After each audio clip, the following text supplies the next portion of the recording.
সকালবেলা স্কুলে যাচ্ছি। হেঁটে হেঁটে স্কুলে যেতে যেতে দেরি হয়ে গেল। ক্লাসরুমের সামনে দেখি স্যার ক্লাসে চলে আসছে। আমি স্যারকে বললাম, স্যার আসতে পারি? আসেন আসেন। তা মহারাজ, এত দেরি হলো কেন? না মানে স্যার, রাস্তায় জ্যাম ছিল। আয় যা বস। আমি গিয়ে সবার পিছনে বসলাম। আমার সাথে কেউ নাই, আমি একাই বসে আছি। স্যার ক্লাস করাচ্ছে, আমি ক্লাসে মন দিলাম। হঠাৎ স্যার আমাকে প্রশ্ন করলো। আমি দাঁড়ালাম, এটার উত্তর কি হবে বল? চুপ করে আছি। কি হলো বল? স্যার না মানে পারি না। বস অপদার্থ, তোর দ্বারা কিচ্ছুই হবে না। বসে পড়লাম। স্যার আবার পড়াতে পড়লাম। এবার আমার পরিচয়টা দেই। আমি শাহরিয়া রহমান, এবার ক্লাস 10-এ পড়ি। বাবা মায়ের বড় ছেলে। আমার ছোট ভাই আছে আর একটা বোন আছে। বাবা আইনজীবী, মা গৃহিণী। স্যার ক্লাস শেষ করে চলে গেল। এভাবে সবগুলো ক্লাস শেষ করলাম। স্কুলে তেমন কোনো বন্ধু নেই, কারণ আমি তাদের মতো পড়াশোনা পারি না। স্কুলে সবাই আমাকে অপদার্থ বলে চিনে। আমি ক্লাস শেষ করে বাইরে আসলাম। ফোন বের করে দেখি 1টা বাজে। তারপর একটা রিক্সা নিয়ে বাসায় আসলাম। বাসায় এসে মাকে বললাম, মা খাবার দাও। ফ্রেশ হয়ে আয়, দিচ্ছি। আচ্ছা ঠিক আছে। আমি রুমে এসে ফোনটা চার্জে দিলাম। তারপর ফ্রেশ হয়ে নিলাম। ফ্রেশ হয়ে খাবার খেতে আসলাম। খাবার খেয়ে রুমে গেলাম। রুমে গিয়ে ফোন নিয়ে গল্প লিখতে লাগলাম। গল্প লিখতে লিখতে বিকাল হয়ে গেল। প্রতিদিনের মতো আজকেও গল্প পোস্ট করলাম। গল্প পোস্ট করে বাইরে বের হলাম। বন্ধুদের সাথে আড্ডা দিব তাই। স্কুলে বন্ধু না থাকলেও বাইরে কিছু বখাটে বন্ধু আছে। আমি বাইরে এসে রাব্বিকে ফোন দিলাম। হ্যালো রাব্বি, তোরা কই? আমরা এখানে আছি, তুই চলে আয়। ওকে, আমি 2 মিনিটে আসছি। আমি কল কেটে দিলাম। কল কেটে সেখানে গেলাম। দেখি সবগুলো বসে আছে। আমি গিয়ে তাদের সাথে বসলাম। তখন রাব্বি বলল, দোস্ত, তোর তো রেজিস্ট্রেশন হয়নি, আমাদের স্কুলে চলে আয়। লাভ নাই রে, বাবা আসতে দিবে না। আর বাবা কীরকম লোক জানিস তো। জানি। দোস্ত চল আজ মেয়ে পটাই। কার জন্য? আমার জন্য। তুই না রিলেশন করছিলি? আরো লাগবে। তাহলে কিন্তু আমি বাস দিব, সবার জন্য একটা করে। সবার জন্য যদি একটা হয় তাহলে তুই কেন প্রেম করিস না? এমনি ভালো লাগে না রে, আর তাছাড়া আমার গল্প লিখতে সময় চলে যায়। ভাই, তোর মতো ধৈর্য আমার নাই, এসব কাজ তোকে দ্বারাই সম্ভব। তা তো রিলেশন কেমন চলে?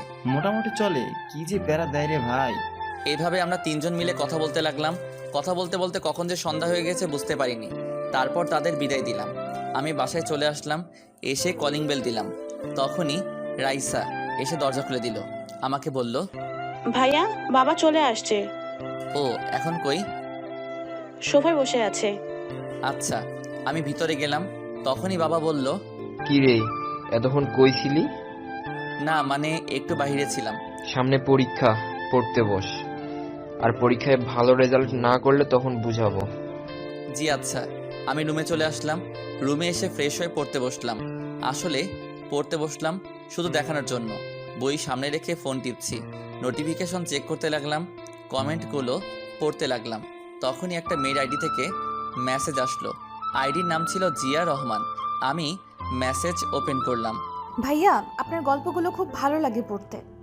আমি লিখলাম, জি আপু ধন্যবাদ। আচ্ছা ভাইয়া, আপনার নাম কি? শাহরিয়া রহমান। আপনার? জিয়া রহমান। ও আচ্ছা।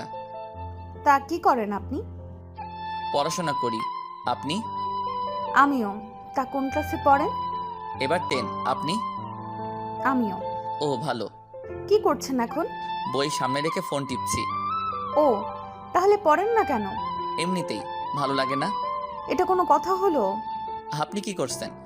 বারান্দায় বসে কফি খাচ্ছি আর আপনার সাথে কথা বলছি। ও, পড়তে বসবেন না? বসবো, কফিটা শেষ করি। ও আচ্ছা। আমরা কি বন্ধু হতে পারি? অবশ্যই, কেন নয়। তাহলে তুই করে বলবো, কেমন? আচ্ছা, সমস্যা নেই। এখন বাই, পড়তে হবে। রাতে লাইনে আসবেন। 9টায়। আচ্ছা ঠিক আছে। বাই তাহলে। Okay bye. তারপর আর জিয়া অফলাইনে চলে গেল। মেয়েটির সাথে কথা বলে ভালোই লাগলো, বেশ মিশুক প্রকৃতি। তারপর ফোনে ফ্রি ফায়ার খেলতে লাগলাম। বই সামনে রেখে ফ্রি ফায়ার খেলতে খেলতে 9টা বেজে গেল। তখন রাহাত আসলো। এসে আমাকে বলতে লাগলো, তুই যা, আমি আসছি। রাহাত চলে গেল। আমি খাবার খেতে আসলাম। দেখি খাবার টেবিলে সবাই আছে। আমি গিয়ে বসলাম। মা আমাকে খাবার দিল। তখন বাবা বলল, তুই নাকি ক্লাসে পড়াশোনা পারিস না? না পারি তো। আমাকে তো তোর স্যার ফোন করে বলছে। আর হবে না এমন। খাবার খাওয়ার সময় কথা বলতে নাই। চুপচাপ খাবার শেষ করে রুমে আসলাম, এসে শুয়ে পড়লাম। তারপর ডেটা অন করে মেসেঞ্জারে ঢুকলাম, দেখি জিয়া মেসেজ দিয়েছে। কি হলো? 9টা বাজে। বলো। আছি। কই তুই? এখন কয়টা বাজে? কেন, তোর ঘরে ঘড়ি নাই? আছে তো, তুই দেখ কয়টা বাজে। 9:23 বাজে। কেন? আমি কতক্ষণ ধরে ওয়েট করছি। ও আচ্ছা, এই ব্যাপার। হুম তা ঘুমাবি না? একটু পর, এখন ঘুম আসছে না। ও, আন্টি কেমন আছে? ভালো, তোর? ভালো। তখনই একটা ছেলের আইডি থেকে মেসেজ আসলো। আইডির নাম Prince Sakib. Hello. Hello bro, কেমন আছো? আলহামদুলিল্লাহ ভালো, তুমি? আলহামদুলিল্লাহ ভালো। তা কি করো? শুয়ে আছি, তুমি? আমিও। তখন জিয়া মেসেজ দিল। কি রে, কই গেলি? সকালে কথা বলবো। আচ্ছা ঠিক আছে। ছেলেটিকেও বিদায় দিলাম। তারপর ফোনটা চার্জে দিয়ে ঘুমিয়ে পড়লাম। সকালে মার ডাকে ঘুম ভাঙলো। তারপর উঠে ফ্রেশ হয়ে নিলাম, রেডি হয়ে মার কাছে গেলাম। মা, টাকা দাও। এই নে। মা, মাত্র 100 টাকা। কেন, এটা দিয়ে হবে না নাকি? আচ্ছা হবে, বাই, আমি গেলাম। আচ্ছা যা, সাবধানে যাবি। ওকে মা। আমি বাহিরে এসে সাইকেল বের করলাম। তারপর সাইকেল দিয়ে আনমনে স্কুলের দিকে যেতে লাগলাম। স্কুলে গিয়ে সাইকেল রেখে ক্লাসের দিকে গেলাম। ক্লাসে গিয়ে দেখি এখনও স্যার আসে নাই। আমি গিয়ে পিছনে বসলাম। তখন ক্লাসের সবাই আমাকে নিয়ে কথা বলতে লাগলো, মানে অপমান। ক্লাসের ফার্স্ট বয় রাকি বলতে লাগলো, আরে জানিস আমাদের সাথে কে পড়ে? জানি তো, বিশিষ্ট লেখক। আরে আরো একটা পরিচয় আছে। ও জানি তো, অপদার্থ। জানিস এত কিছু বলি তবুও লজ্জা নাই। রে, নির্লজ্জ বেহায়া। থাক বলিস না বেচারা। এইভাবে আরো অনেক কথা বলতে লাগলো। আমি সব সহ্য করলাম, কিছু বলার নাই, কারণ আসলেই তো আমি অপদার্থ। একটু পরে স্যার ক্লাসে আসলো। স্যার এসে ক্লাস করাতে লাগলো। এক সময় স্যার বলল, তোমাদের সামনের এত তারিখ থেকে নির্বাচনী পরীক্ষা, কেউ যদি ফেল করো তাহলে এসএসসি পরীক্ষা দিতে পারবে না। তখন রাকিব বলল, স্যার, কিন্তু আমাদের ক্লাসে একজন আছে, তাকে নিয়ে কি বলবেন? তাকে নিয়ে কোনো চিন্তা করিস না, অপদার্থ একটা। তারপর স্যার আবার পড়াতে লাগলো। এভাবে সবগুলো ক্লাস করলাম। সবগুলো স্যারই আমাকে অপদার্থ বলে। সব ক্লাস শেষ করে বের হলাম। তারপর সাইকেল নিয়ে পার্কে চলে আসলাম। পার্কে এসে একা একা বসে আছি নদীর পাড়ে। বসে বসে গল্প লিখছি। এই নদীর পাড়ে বসে থাকতে অনেক ভালো লাগে, বিশেষ করে একা একা। গল্প লেখা শেষ করে দেখি 3টা বেজে গেছে। আমি গল্প পোস্ট করলাম, তখনই জিয়া মেসেজ দিল। আমি রিপ্লাই দিলাম, বলো। কেমন আছিস? আলহামদুলিল্লাহ ভালো, তুই? আলহামদুলিল্লাহ ভালো। তা কি করিস? এই তো বাসায় যাচ্ছি, তুই? আমি শুয়ে আছি। ও আচ্ছা, আমি বাসায় গিয়ে কথা বলবো। আচ্ছা ঠিক আছে, মেসেজে দিবি, আমি লাইনে থাকবো। তারপর ফোনটা পকেটে রেখে সাইকেল নিয়ে বাসায় আসলাম। বাসায় এসে কলিং বেল দিলাম। একটু পর মা দরজা খুলে দিল। কে রে, এতক্ষণ কই ছিলি? একটু বাহিরে ছিলাম। যা, ফ্রেশ হয়ে আয়, আমি খাবার দিচ্ছি। আচ্ছা। আমি রুমে এসে ফ্রেশ হয়ে খাবার খেয়ে নিলাম। খাবার খেয়ে ছাদে গেলাম। ছাদে একা বসে হেডফোন দিয়ে গান শুনতে লাগলাম। আমি জিয়াকে মেসেজ দিলাম, কি রে? বল। খেয়েছিস? তুই? মাত্র। তা পরীক্ষা কবে থেকে শুরু? এই তো আর 7 দিন বাকি। ও আমারও। তা প্রস্তুতি কেমন? ভালো না, তোর? আমার ভালো। তোর ভালো না কেন? এমনিতেই। আচ্ছা, ভালো করে পড় তাহলে। কেন, কথা বলবি না? তোর সামনে পরীক্ষা, তাই। তোরও তো পরীক্ষা, তাহলে তুই পড়িস না কেন? ইচ্ছে করে না। যা পড়তে বস, আর ঠিকমতো নামাজ পড়বি। চেষ্টা করব। এইভাবে তার সাথে আরো অনেক কথা বলতে লাগলাম। একটু পর সে অফলাইনে চলে গেল। তখনই আবার সাকিবের আইডি থেকে মেসেজ আসলো। ভাইয়া কেমন আছেন? আলহামদুলিল্লাহ ভালো, তুমি? এই তো আলহামদুলিল্লাহ ভালো।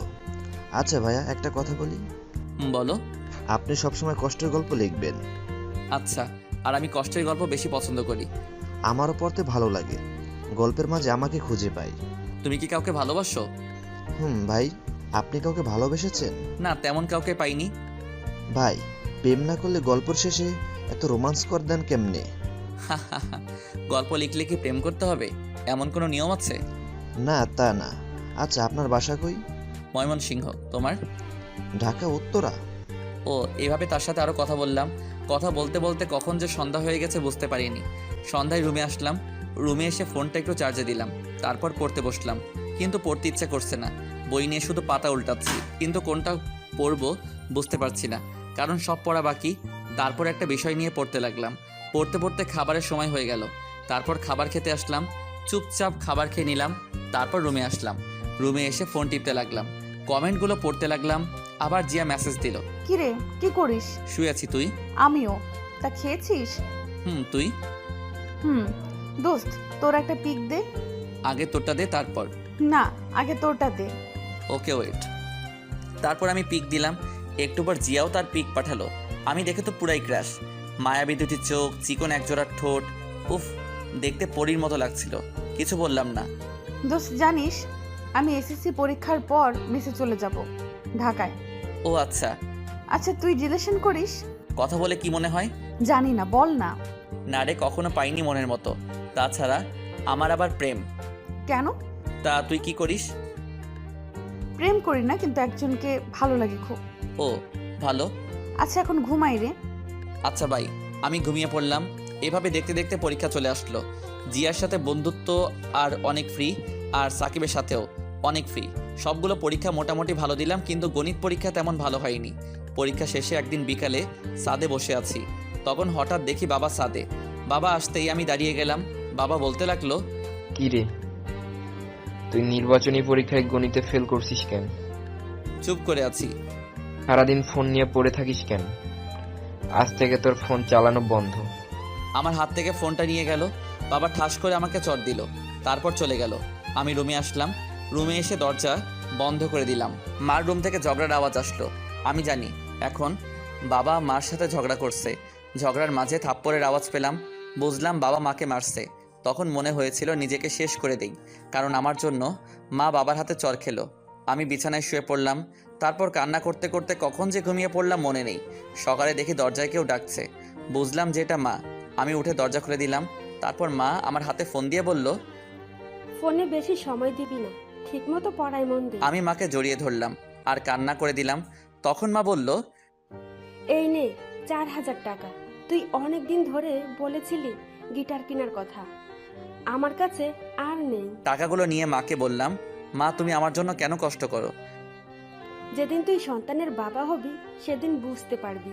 মা, কালকে আমার জন্য বাবা তোমাকে মেরেছিল, তাই না? না, রেডি হয়ে আয়, স্কুলে যেতে হবে। আচ্ছা। আমি রুমে এসে ফ্রেশ হয়ে রেডি হয়ে নিলাম। তারপর টাকাগুলো নিয়ে খাবার খেতে গেলাম। খাবার খাওয়ার সময় মা বলল, শোন, এই টাকা তোর বাবা দেয়নি, এটা আমি তোর নানু বাড়ি থেকে আনছি, তোর নানু দিয়েছে। আচ্ছা মা। আমি খাবার খেয়ে স্কুলে গেলাম। স্কুলে যেতে যেতে দেরি হয়ে গেল। ক্লাসের সামনে গিয়ে দেখি স্যার ক্লাস করাচ্ছে। আমি স্যারকে বললাম, স্যার আসতে পারি? তোর মতো অপদার্থ ক্লাস করে কি করবি? মাথা নিচু করে আছি। আমি পিছনের বেঞ্চে গিয়ে বসলাম। স্যার ক্লাসে পড়া বোঝাচ্ছে। আমি সেদিকে খেয়াল করলাম না, কারণ আজ আমি গিটার কিনবো, সেজন্য খুব খুশি লাগছে। সবগুলো ক্লাস শেষ করলাম। ক্লাস শেষ করে বাইরে বের হলাম। তারপর রাব্বিকে ফোন দিলাম। কিছুক্ষণ পর কল ধরলো। হ্যালো, কই তুই? আমি মাত্র স্কুল থেকে বের হলাম। কেন? এই মোড়ে দাঁড়া, আমি 2 মিনিটে আসছি। ওকে আয়। আমি কল কেটে মরে গেলাম। দেখি রাব্বি দাঁড়িয়ে আছে। আমি বললাম, দোস্ত চল গিটার কিনতে যাব। সত্যি নাকি? চল। পিছনে বস। আমি সাইকেল চালাতে লাগলাম। আমার পিছনে রাব্বি বসে আছে। কিছুক্ষণ পর একটা দোকানে আসলাম। এসে ভালো দেখে একটা গিটার কিনলাম। তারপর বাসায় চলে আসলাম। রাব্বিকে তার বাসায় পৌঁছে এসে কলিং বেল দিলাম। একটু পর ছোট বোন এসে দরজা খুলে দিল। আমার হাতে নতুন গিটার দেখে অবাক। কিরে মা কই? আমি গিটার নিয়ে রান্নাঘরে আসলাম আর মাকে দেখালাম। ভালো হয়েছে, এবার ফ্রেশ হয়ে আয়, আমি খাবার দিচ্ছি। ঠিক আছে মা। যা। আমি রুমে আসলাম। এসে ফ্রেশ হয়ে ফোনটা চার্জে দিয়ে খাবার খেতে আসলাম। খাবার খেয়ে রুমে আসলাম। এসে গল্প লেখা শুরু করলাম। গল্প লেখা শেষ করে দেখি 3টা বাজে। আমি গিটার নিয়ে ছাদে আসলাম। এসে গিটার বাজাতে লাগলাম। আমি আগে থেকে গিটার বাজানো পারি। কিছুক্ষণ একা থেকে গিটার বাজানোর পর ফোন টিপতে লাগলাম। তখনই জিয়া মেসেজ দিল। কি রে হারামি, কই তুই? আছি, বল। কেমন আছিস? আলহামদুলিল্লাহ ভালো, তুই? আমিও। তা কি করিস? এই তো বসে বসে গিটার বাজাই। তুই? কি, তুই গিটার বাজাতে পারিস? আমিও বসে আছি। পারি। এইভাবে কিছুক্ষণ কথা বললাম, তারপর অফলাইনে চলে আসলাম। আমি বিকালে আড্ডা দিতে বের হলাম। বন্ধুদের সাথে আড্ডা দিয়ে সন্ধ্যায় বাসায় এসে পড়তে লাগলাম।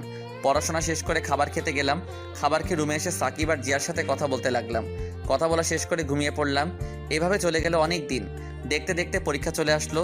সব সময় জিয়া আমার খেয়াল রাখতো। ঠিকমতো খেয়েছি কিনা, নামাজ পড়েছি কিনা, তার সাথে বন্ধুত্বটা জমে উঠেছে। আমারও ভালো লাগতে শুরু করলো। পরীক্ষা আগের দিন রাতে আমি ফোন হাতে নিয়ে ডাটা চালু করলাম। তখন দেখি জিয়ার মেসেজ। কি রে, তুই আজকে গল্প দিয়েছিস কেন? কেন, কি হয়েছে? কালকে তোর পরীক্ষা, আজ গল্প না দিলে কি হতো? শোনো, গল্প আমার জীবনের সাথে মিশে গেছে, তাই। তাই বলে পরীক্ষার আগের দিন দিতে হবে? আচ্ছা বাদ দে, তার প্রস্তুতি কেমন? আমার ভালো, তোর? খুব খারাপ। আমি জানতাম তুই এই কথা বলবি। এছাড়া কোনো কথা নেই। পরীক্ষা শেষ হবার আগে আর লাইনে আসবো না। তোর নাম্বারটা দে। কেন, কি করবি? এমনিতেই দে। সময় হোক তারপর দিব। তুই যেটা মনে করছিস সেটা কখনো হবে না, হলেও কোনোদিন জানবি না। ওকে, দিচ্ছি। তারপর জিয়া নাম্বার দিল, আমি সাথে সাথে কল দিলাম। সাথে সাথে কল ধরলো আর বলল, হ্যালো শাহরিয়ার। আমি তার কণ্ঠ শুনে আর কথা বলতে পারছি না। এত সুন্দর কণ্ঠ হতে পারে? আমি তার কণ্ঠ শুনে ফিদা। তারপর নিজেকে সামলিয়ে আবার কথা বলতে লাগলাম। প্রায় 20 মিনিট কথা বললাম। কল কেটে পড়তে লাগলাম। পড়া শেষ করে খাবার খেয়ে ঘুমিয়ে পড়লাম। তারপর সকালে যথারীতি উঠে পরীক্ষা দিতে গেলাম। পরীক্ষা শেষে সরাসরি বাসায় আসলাম। বাসায় এসে ফ্রেশ হয়ে আবার পড়তে বসলাম, কিন্তু পড়ায় তো মন বসছে না। শুধু জিয়ার ছবি বইয়ের সামনে ভেসে উঠছে। তারপর আর না পড়ে ঘুমিয়ে পড়লাম। ঘুম ভাঙলো সন্ধ্যার আগে। তারপর ছাদে গেলাম কফি নিয়ে। ছাদে বসে বসে কফি খাচ্ছি, গল্প লিখতে লাগলাম। গল্প লেখা শেষ করে রুমে আসলাম। এসে আবার পড়তে লাগলাম। এভাবে দেখতে দেখতে পরীক্ষা শেষ হয়ে গেল। পরীক্ষা শেষে একদিন বাসায় দুপুরবেলায় শুয়ে শুয়ে ফোন টিপছি, তখনই জিয়া মেসেজ দিল। কিরে, পরীক্ষা কেমন দিলি? এই তো মোটামুটি। তুই? তা এখন তো কিছু নাই, কি করবি? এখন গিটার শিখবো, যদিও পারি তবে ভালো করে শিখবো। ও ভালো। তুই কি করবি? আমি বেড়াতে যাব গ্রামের বাড়িতে। সেখানে গেলে আমাকে আবার ভুলে যাবি না তো? পাগল নাকি, ভুলে যাব কেন? সেখানে গিয়ে ঠিকমতো কথা বলবি। আর কোনোদিন যাবি? কালকে যাব। ও আচ্ছা। তারপর তার সাথে বিকাল পর্যন্ত কথা বললাম। কথা বলা শেষ করে বিকালে গিটার নিয়ে তাহিন ভাইয়ের কাছে গিটার শিখতে গেলাম। তাহিন ভাইয়ের একটা ফ্রেন্ড আছে, সে হলো সেখানের হেড। তার কাছে গেলাম, তার রুমে গেলাম। দেখি ভাইয়া বসে আছে, আমি গিয়ে সালাম দিলাম। আরে শাহরিয়ার যে, বস। জি ভাইয়া, কেমন আছো? শোন, আমি এখানে আর থাকছি না, 2 মাস পর আমি ঢাকায় যাব। কেন ভাইয়া? সেখানে গিয়ে নতুন ব্র্যান্ড করব। ও আচ্ছা। তোর তো কণ্ঠ ভালো, তাছাড়া ভালো গিটার বাজাতে পারিস, আমার সাথে জয়েন করতে পারিস। ভাইয়া তুমি আগে ঢাকায় যাও, তারপর।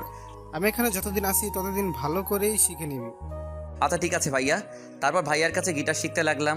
এভাবে দেখতে দেখতে কেটে গেল 3টি মাস। আজ রেজাল্ট দিবে। সকালে ঘুমিয়ে আছি, হঠাৎ করে বাবা রুমে আসলো। আমি উঠে বসলাম। বাবা আমাকে বলতে লাগলো, কি রে, তোকে আমি এই জন্য টাকা দিয়ে পড়াশোনা করাচ্ছি, টেনে টুনে পাশ করার জন্য? চুপ করে আছি। তুই এখনই আমার বাসা থেকে বেরিয়ে যা, তোর মতো অপদার্থ ছেলের দরকার নাই।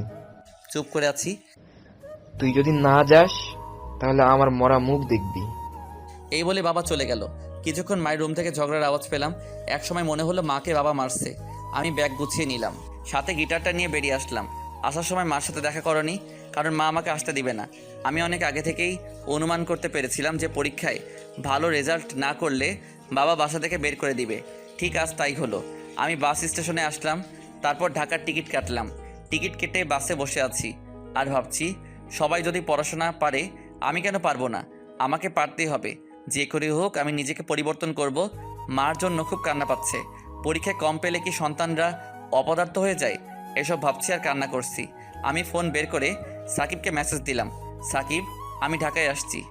কিছুক্ষণ পর সাকিব রিপ্লাই দিল, তুমি আসো, সমস্যা নেই। তুমি বাস স্টেশনে থাকবা? আচ্ছা ঠিক আছে, এসে আমার নম্বরে ফোন দিও। ওকে ঠিক আছে। তখনই জিয়া মেসেজ দিল, দোস্ত, আমি A+ পেয়েছি। ভালো তো, মিষ্টি কই? তা তোর রেজাল্ট কি? আমার কথা বাদ দে, আরে বল না, রাতে বলবো, এখন না। আমার মনে হচ্ছে তোর কিছু হয়েছে। হয়েছে, রাতে কল দিয়ে বলবো। আচ্ছা, সকালে নাস্তা করেছিস? না করিনি। তুই? করেছি। তুই এখনো করিসনি কেন এটা বল। তাড়াতাড়ি খাবার খেয়ে আয়। না, ভালো লাগছে না। প্লিজ যা, খাবার খেয়ে আয়। দোস্ত আমি বাসে আছি, পরে খাবো। কেন, তুই কোথায় যাচ্ছিস? রাতে বলবো। আমার খুব চিন্তা হচ্ছে। এভাবে তার সাথে কিছুক্ষণ কথা বলতে লাগলাম। তারপর আমি অফলাইনে চলে আসলাম। ফোনটা পকেটে রেখে বাসের সিটে হেলান দিয়ে ঘুমানোর চেষ্টা করলাম। ঘুম ভাঙলো একটা বাস কন্ডাক্টরের ডাকে। ঢাকা চলে আসছি। ও, তারপর আমি ব্যাগ নিয়ে বাস থেকে নামলাম। বাস থেকে নেমে একটা ফাঁকা জায়গায় এসে সাকিবকে কল দিলাম। কল হতেই কল ধরলো। তুমি চলে আসছো? ওকে, আমি আসছি। আচ্ছা ঠিক আছে। কল কেটে দিলাম। তারপর একটা দোকানে গেলাম। দোকানে গিয়ে রুটি আর কলাকে অপেক্ষা করতে লাগলাম। কিছুক্ষণ পর সাকিব আসলো, তারপর তার সাথে একটা রিক্সা দিয়ে একটা বাসার সামনে আসলাম। আমি বললাম, এখনই নাকি? চলো ভেতরে যাই। আমি আর সাকিব ভিতরে গেলাম। সাকিব দরজার কাছে গিয়ে কলিং বেল দিল। একটু পর একজন মহিলা এসে দরজা খুলে দিল।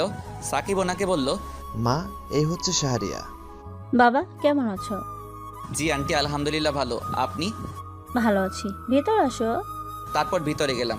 ভিতরে গিয়ে বসলাম সোফায়। তখন আন্টি বলল, শাহরিয়ার ফ্রেশ হয়ে আসো, আমি খাবার দিচ্ছি তোমাদের। জি আচ্ছা। আমি ফ্রেশ হতে গেলাম সাকিবের সাথে। সাকিবের রুমে ব্যাগটা রেখে ফ্রেশ হয়ে নিলাম। তারপর সাকিবের সাথে খাবার খেতে গেলাম। খাওয়ার সময় দেখে একটা বয়স্ক লোক। সাকিবকে জিজ্ঞেস করলাম, এটাকে?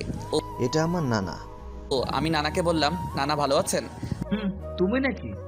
আলহামদুলিল্লাহ, আমিও ভালো আছি। খাবার খাও, তারপর আড্ডা দিব।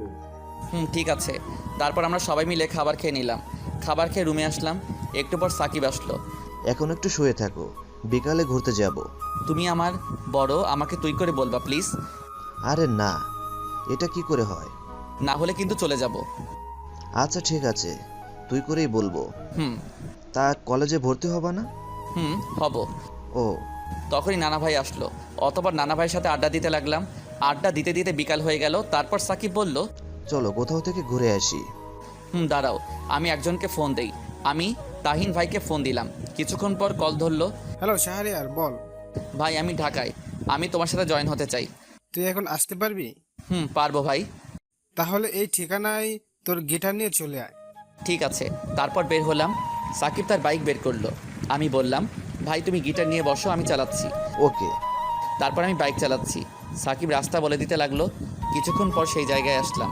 একটা বাড়ির সামনে আমি কল দিলাম, ভাই আমি বাসার নিচে। তুই দোতলার ডান দিকের রুমে চলে আয়। ওকে ঠিক আছে। তারপর বাইক রেখে উপরে গেলাম। দেখি দরজা খোলা। আমি ভিতরে গেলাম, গিয়ে সালাম দিলাম, ভাই। বস। তা এটা কি? ভাই তাদের বাসায় উঠছি, আমার বন্ধু। বস, আর এই নে। একটা কাগজ দিয়ে আমি নিলাম। ভাই এটা কি? এই গান, আর তুই বাসায় গিয়ে শিখে নিবি, কালকে একটা জন্মদিনের প্রোগ্রাম আছে। আচ্ছা বস, এখন আর আমাদের সাথে গিটার ধর, আর ভালো করে দেখে গিটার কিনতে হবে। জি আচ্ছা। তারপর বসলাম। ভাই তার বন্ধুদের সাথে পরিচয় করিয়ে দিল। আমিও পরিচিত হয়ে নিলাম। সবাই খুব ভালো। তারা ছিল 3 জন, সবাই সিনিয়র। বসে গিটার প্লে করলাম। ভাই সেখানে সন্ধ্যা পর্যন্ত প্র্যাকটিস করে বাইরে আসলাম। তা কালকে তো রাতে প্রোগ্রাম। তুমিও যাবা? আমি না। তুমি যাবা, এটাই শেষ। আর কালকে সকালে একটা কলেজে ভর্তি হতে হবে। এটা নিয়ে চিন্তা করো না, আমি ভর্তি করিয়ে দেব। চলো বাসার দিকে যাই। চলো। তোমার কাল অফিস নাই? আছে, তবে তোমাকে ভর্তি করে তারপর যাব। ও আচ্ছা। তারপর বাসায় চলে আসলাম। বাসায় এসে ফ্রেশ হয়ে নিলাম। ফ্রেশ হয়ে বিছানায় বসে ফোন টিপতে লাগলাম। জিয়া মেসেজ দিল। ওই কল দে আর আমাকে সব বল। ওকে। আমি জিয়াকে কল দিলাম। হ্যালো জিয়া। বল এবার। আমি তাকে সব বললাম। সব শুনে সে বলল, সবই তো বুঝতে পারছি, কিন্তু তোর খরচ কে চালাবে? প্রোগ্রাম করব, আর দেখি কয়েকটা টিউশন পাই কিনা। তুই কি সেখানে থাকবি নাকি মেসে উঠবি? কিছুক্ষণ পর মেসে উঠব। তাদের সাথে থাকতে কেমন দেখায়? বুঝতে পারছি। আর এখন থেকে ফোন দিব। আমি আর 2 দিন পর আমি ঢাকায় ছাত্রী হোস্টেলে উঠব। ও কোন জায়গায়? এই জায়গা। ও তাহলে তো আমার এখানে থেকে অনেক দূর। আমি জিয়ার সাথে আরও কিছু কথা বললাম। কথা বলা শেষ করে তাহিন ভাইয়ের দেওয়া গানটা মুখস্থ করতে লাগলাম। এসব করতে করতে কখন যে রাত 10টা বেজে গেল বুঝতেই পারিনি। আন্টি খাবারের জন্য ডাক দিল। আমি আর সাকিব গিয়ে খেতে বসলাম। তখন আঙ্কেলের সাথে পরিচয় হয়ে নিলাম। খাওয়া শেষ করে রুমে আসলাম। রুমে এসে গল্প লিখতে লাগলাম। কিছুক্ষণ গল্প লেখা শেষ করে ঘুমিয়ে পড়লাম। সকালে সাকিবের ডাকে ঘুম ভাঙলো। ওই শাহরিয়ার ওঠ, কলেজে যেতে হবে। উঠছি। আমি উঠে ফ্রেশ হয়ে রেডি হয়ে নিলাম। তারপর খাবার খেয়ে সাকিবের সাথে বের হলাম। সাকিব একটা কলেজে নিয়ে গেল। কলেজের ভিতরে গেলাম। সাকিবের সাথে অফিস রুমে গেলাম। তারপর সব কাজ শেষ করে ভর্তি হলাম। ভর্তির জন্য সাকিব 3000 টাকা দিল। স্যার বলল, কাল থেকে কলেজ আসতে। আমি সাকিবকে নিয়ে বের হলাম। বের হয়ে বাইকের কাছে আসলাম। ভাই আমি ম্যাসে উঠব, আর আমাকে কয়েকটা টিউশনি ঠিক করে দিতে পারবা? এসব লাগবে না, তোর সব খরচ আমি দেব। না এটা হয় না। চল, তোকে বাসায় নামিয়ে দিয়ে আমি অফিসে যাব। ওকে। তারপর সাকিব আমাকে বাসার সামনে নামিয়ে দিল। আমি বাসার ভিতরে না গিয়ে এলাকায় মেস খুঁজতে লাগলাম। কম দামি রাস্তা দিয়ে হাঁটছি আর খুঁজতেছি। প্রায় অনেকক্ষণ খোঁজার পর একটা মেস পেলাম। 800 টাকা সিট ভাড়া, আর বাকি সব নিচের। মেসটা নিচু জায়গায়, মনে হয় একটু বৃষ্টি হলেই পানি ওঠে। তবুও এইটাই ঠিক করলাম। তখন আবার জিয়া ফোন দিল। আমি ফোন রিসিভ করলাম। জিয়া বল। কি করলি এতক্ষণ? কলেজে ভর্তি হলাম, আর এখন একটা কম দামি ম্যাচ ঠিক করলাম। 800 টাকা ভাড়া। আচ্ছা, তারা মানুষ কেমন? মানুষ হিসেবে ভালো, তবে তাদের সাথে থাকতে কেমন জানি লাগে। তোর কাছে কত টাকা আছে এখন? 700 টাকা ছিল, 500 টাকা ম্যাচের মালিককে অ্যাডভান্স দিছি, আর 200 টাকা আছে। ও, তোর এই নাম্বারে কি বিকাশ করা? কেন? আচ্ছা, রাখছি, বাই। এই বলে কল কেটে দিল। আমিও তারপর সব ঠিক করে একটা চায়ের দোকানে আসলাম। তারপর দোকানদার মামাকে চা দিতে বললাম। দোকানদার মামা একটু পর চা নিয়ে আসলো। আমি চা নিয়ে মামাকে বললাম, আচ্ছা মামা, একটা কথা বলি। তুমি কি কয়টা টিউশনি ঠিক করে দিতে পারবা? ছোটদের পড়াতাম। হ্যাঁ তাই নাকি? আমার 2টা মেয়ে আছে, একটা 5-এ পড়ে আর একটা 3-তে পড়ে। আমিও খুঁজছি। ও আচ্ছা। তা তুমি কাল থেকে পড়াতে আসবা বিকালে? জি আচ্ছা, ধন্যবাদ আপনাকে। তারপর মামার সাথে আরও কিছু কথা বললাম। কথা বলে বাসার দিকে আসলাম। বাসায় এসে কলিং বেল দিলাম। একটু পর আন্টি এসে দরজা খুলে দিল। আমি গিয়ে সোফায় বসলাম আর আন্টিকে ডাক দিলাম। আন্টি, আমি ম্যাচ ঠিক করে ফেলেছি, তাই আজ সেখানে চলে যাব। কেন বাবা, আমাদের সাথে থাকতে তোমার অসুবিধা হচ্ছে? না আন্টি, কি বলেন, আসলে কলেজ সেখান থেকে কাছে তো তাই। তাই বলে চলে যাবা? আমাদের বাসা থেকে পড়াশোনা করো। আন্টি, একটু বুঝতে চেষ্টা করুন। তারপর আন্টিকে অনেক কষ্টে রাজি করলাম। রুমে গিয়ে ব্যাগ গুছিয়ে নিলাম। আমি জানি সাকিব আমাকে যেতে দিবে না, তাই তাকে না বলে যাচ্ছি। আমি ব্যাগ গুছিয়ে বের হতে যাব, তখনই ফোনে মেসেজ আসলো। আমি ফোন বের করে দেখি বিকাশে 1500 টাকা আসছে, সাথে একটা জিয়ার মেসেজ। আমার কাছে এই টাকাগুলো ছিল, আরও থাকলে আরও দিতাম, চিন্তা করিস না। আমি হোস্টেলে উঠলে তোকে প্রতি মাসে দেওয়ার জন্য চেষ্টা করব, আর রাতে কথা বলবো। এখন বাই। আমি মেসেজটা পড়ে কি বলবো বুঝতে পারছি না। আমি ভাবতে লাগলাম, আমাদের পরিচয়টা অনলাইনে হয়েও জিয়া আমাকে এতটা সাহায্য করলো। সত্যি এমন বন্ধু পেতে হলে ভাগ্য লাগে। তারপর ফোন পকেটে রেখে রুম থেকে বের হয়ে সবাইকে বিদায় দিয়ে বাসা থেকে বের হয়ে আসলাম। অতপর একটা রিক্সা দিয়ে ম্যাচের সামনে আসলাম। তারপর রিক্সা মামাকে ভাড়া দিয়ে ম্যাচের ভিতরে চলে আসলাম। ম্যাচে এসে আমি রুম পরিষ্কার করতে লাগলাম। রুম পরিষ্কার করছি, তখনই মালিক আসলো আর বলল,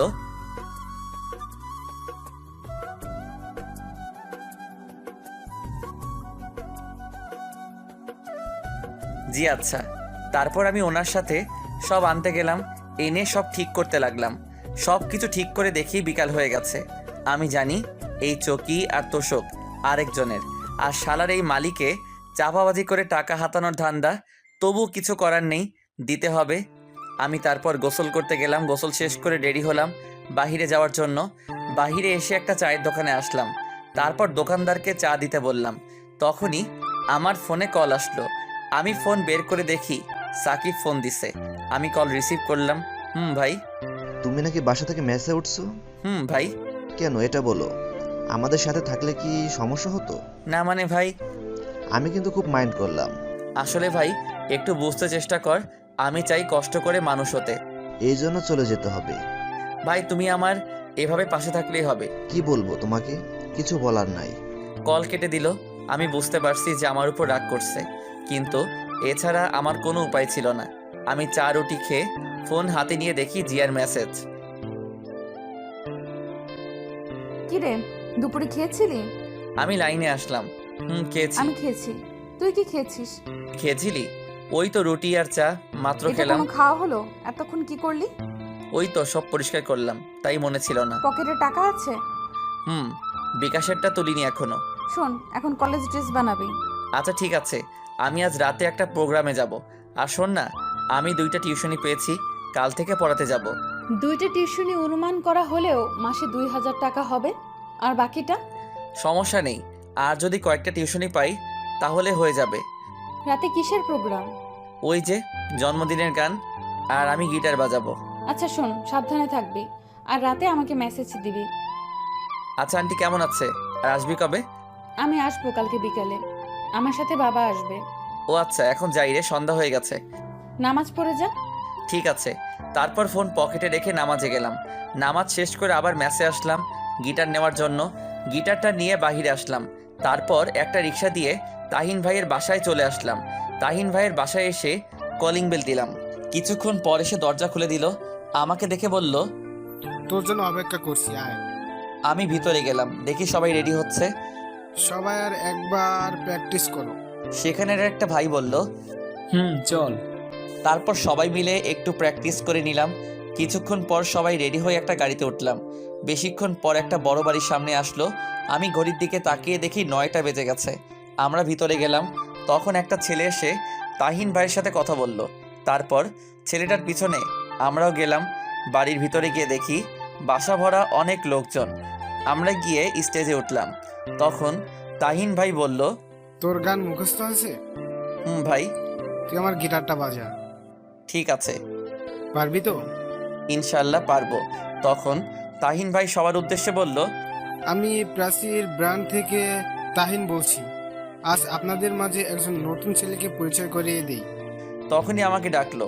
আমি কাছে গেলাম, তারপর আমার কাঁধে হাত রেখে সবার সাথে পরিচয় করিয়ে দিল। তখন তাহিন ভাই বলল, আজ এই শাহরিয়ার আপনাদের সামনে পারফর্ম করবে। আমি কথাটা শুনে বুক ধরফর করতে লাগলো আর ভয় করতে লাগলো, এতগুলো মানুষ। তখন তাহিন ভাই আমার কানের কাছে এসে বলল, শোনো, কিছু করতে হলে হঠাৎ করে করতে হয়, আর পারফর্ম করার সময় অন্যদিকে তাকাবি না, আর গলা ছেড়ে গাইবি। মাথা নাড়ালাম, তারপর গিটার বাজাতে শুরু করলাম। আমি একটু পর গান গাইতে শুরু করলাম।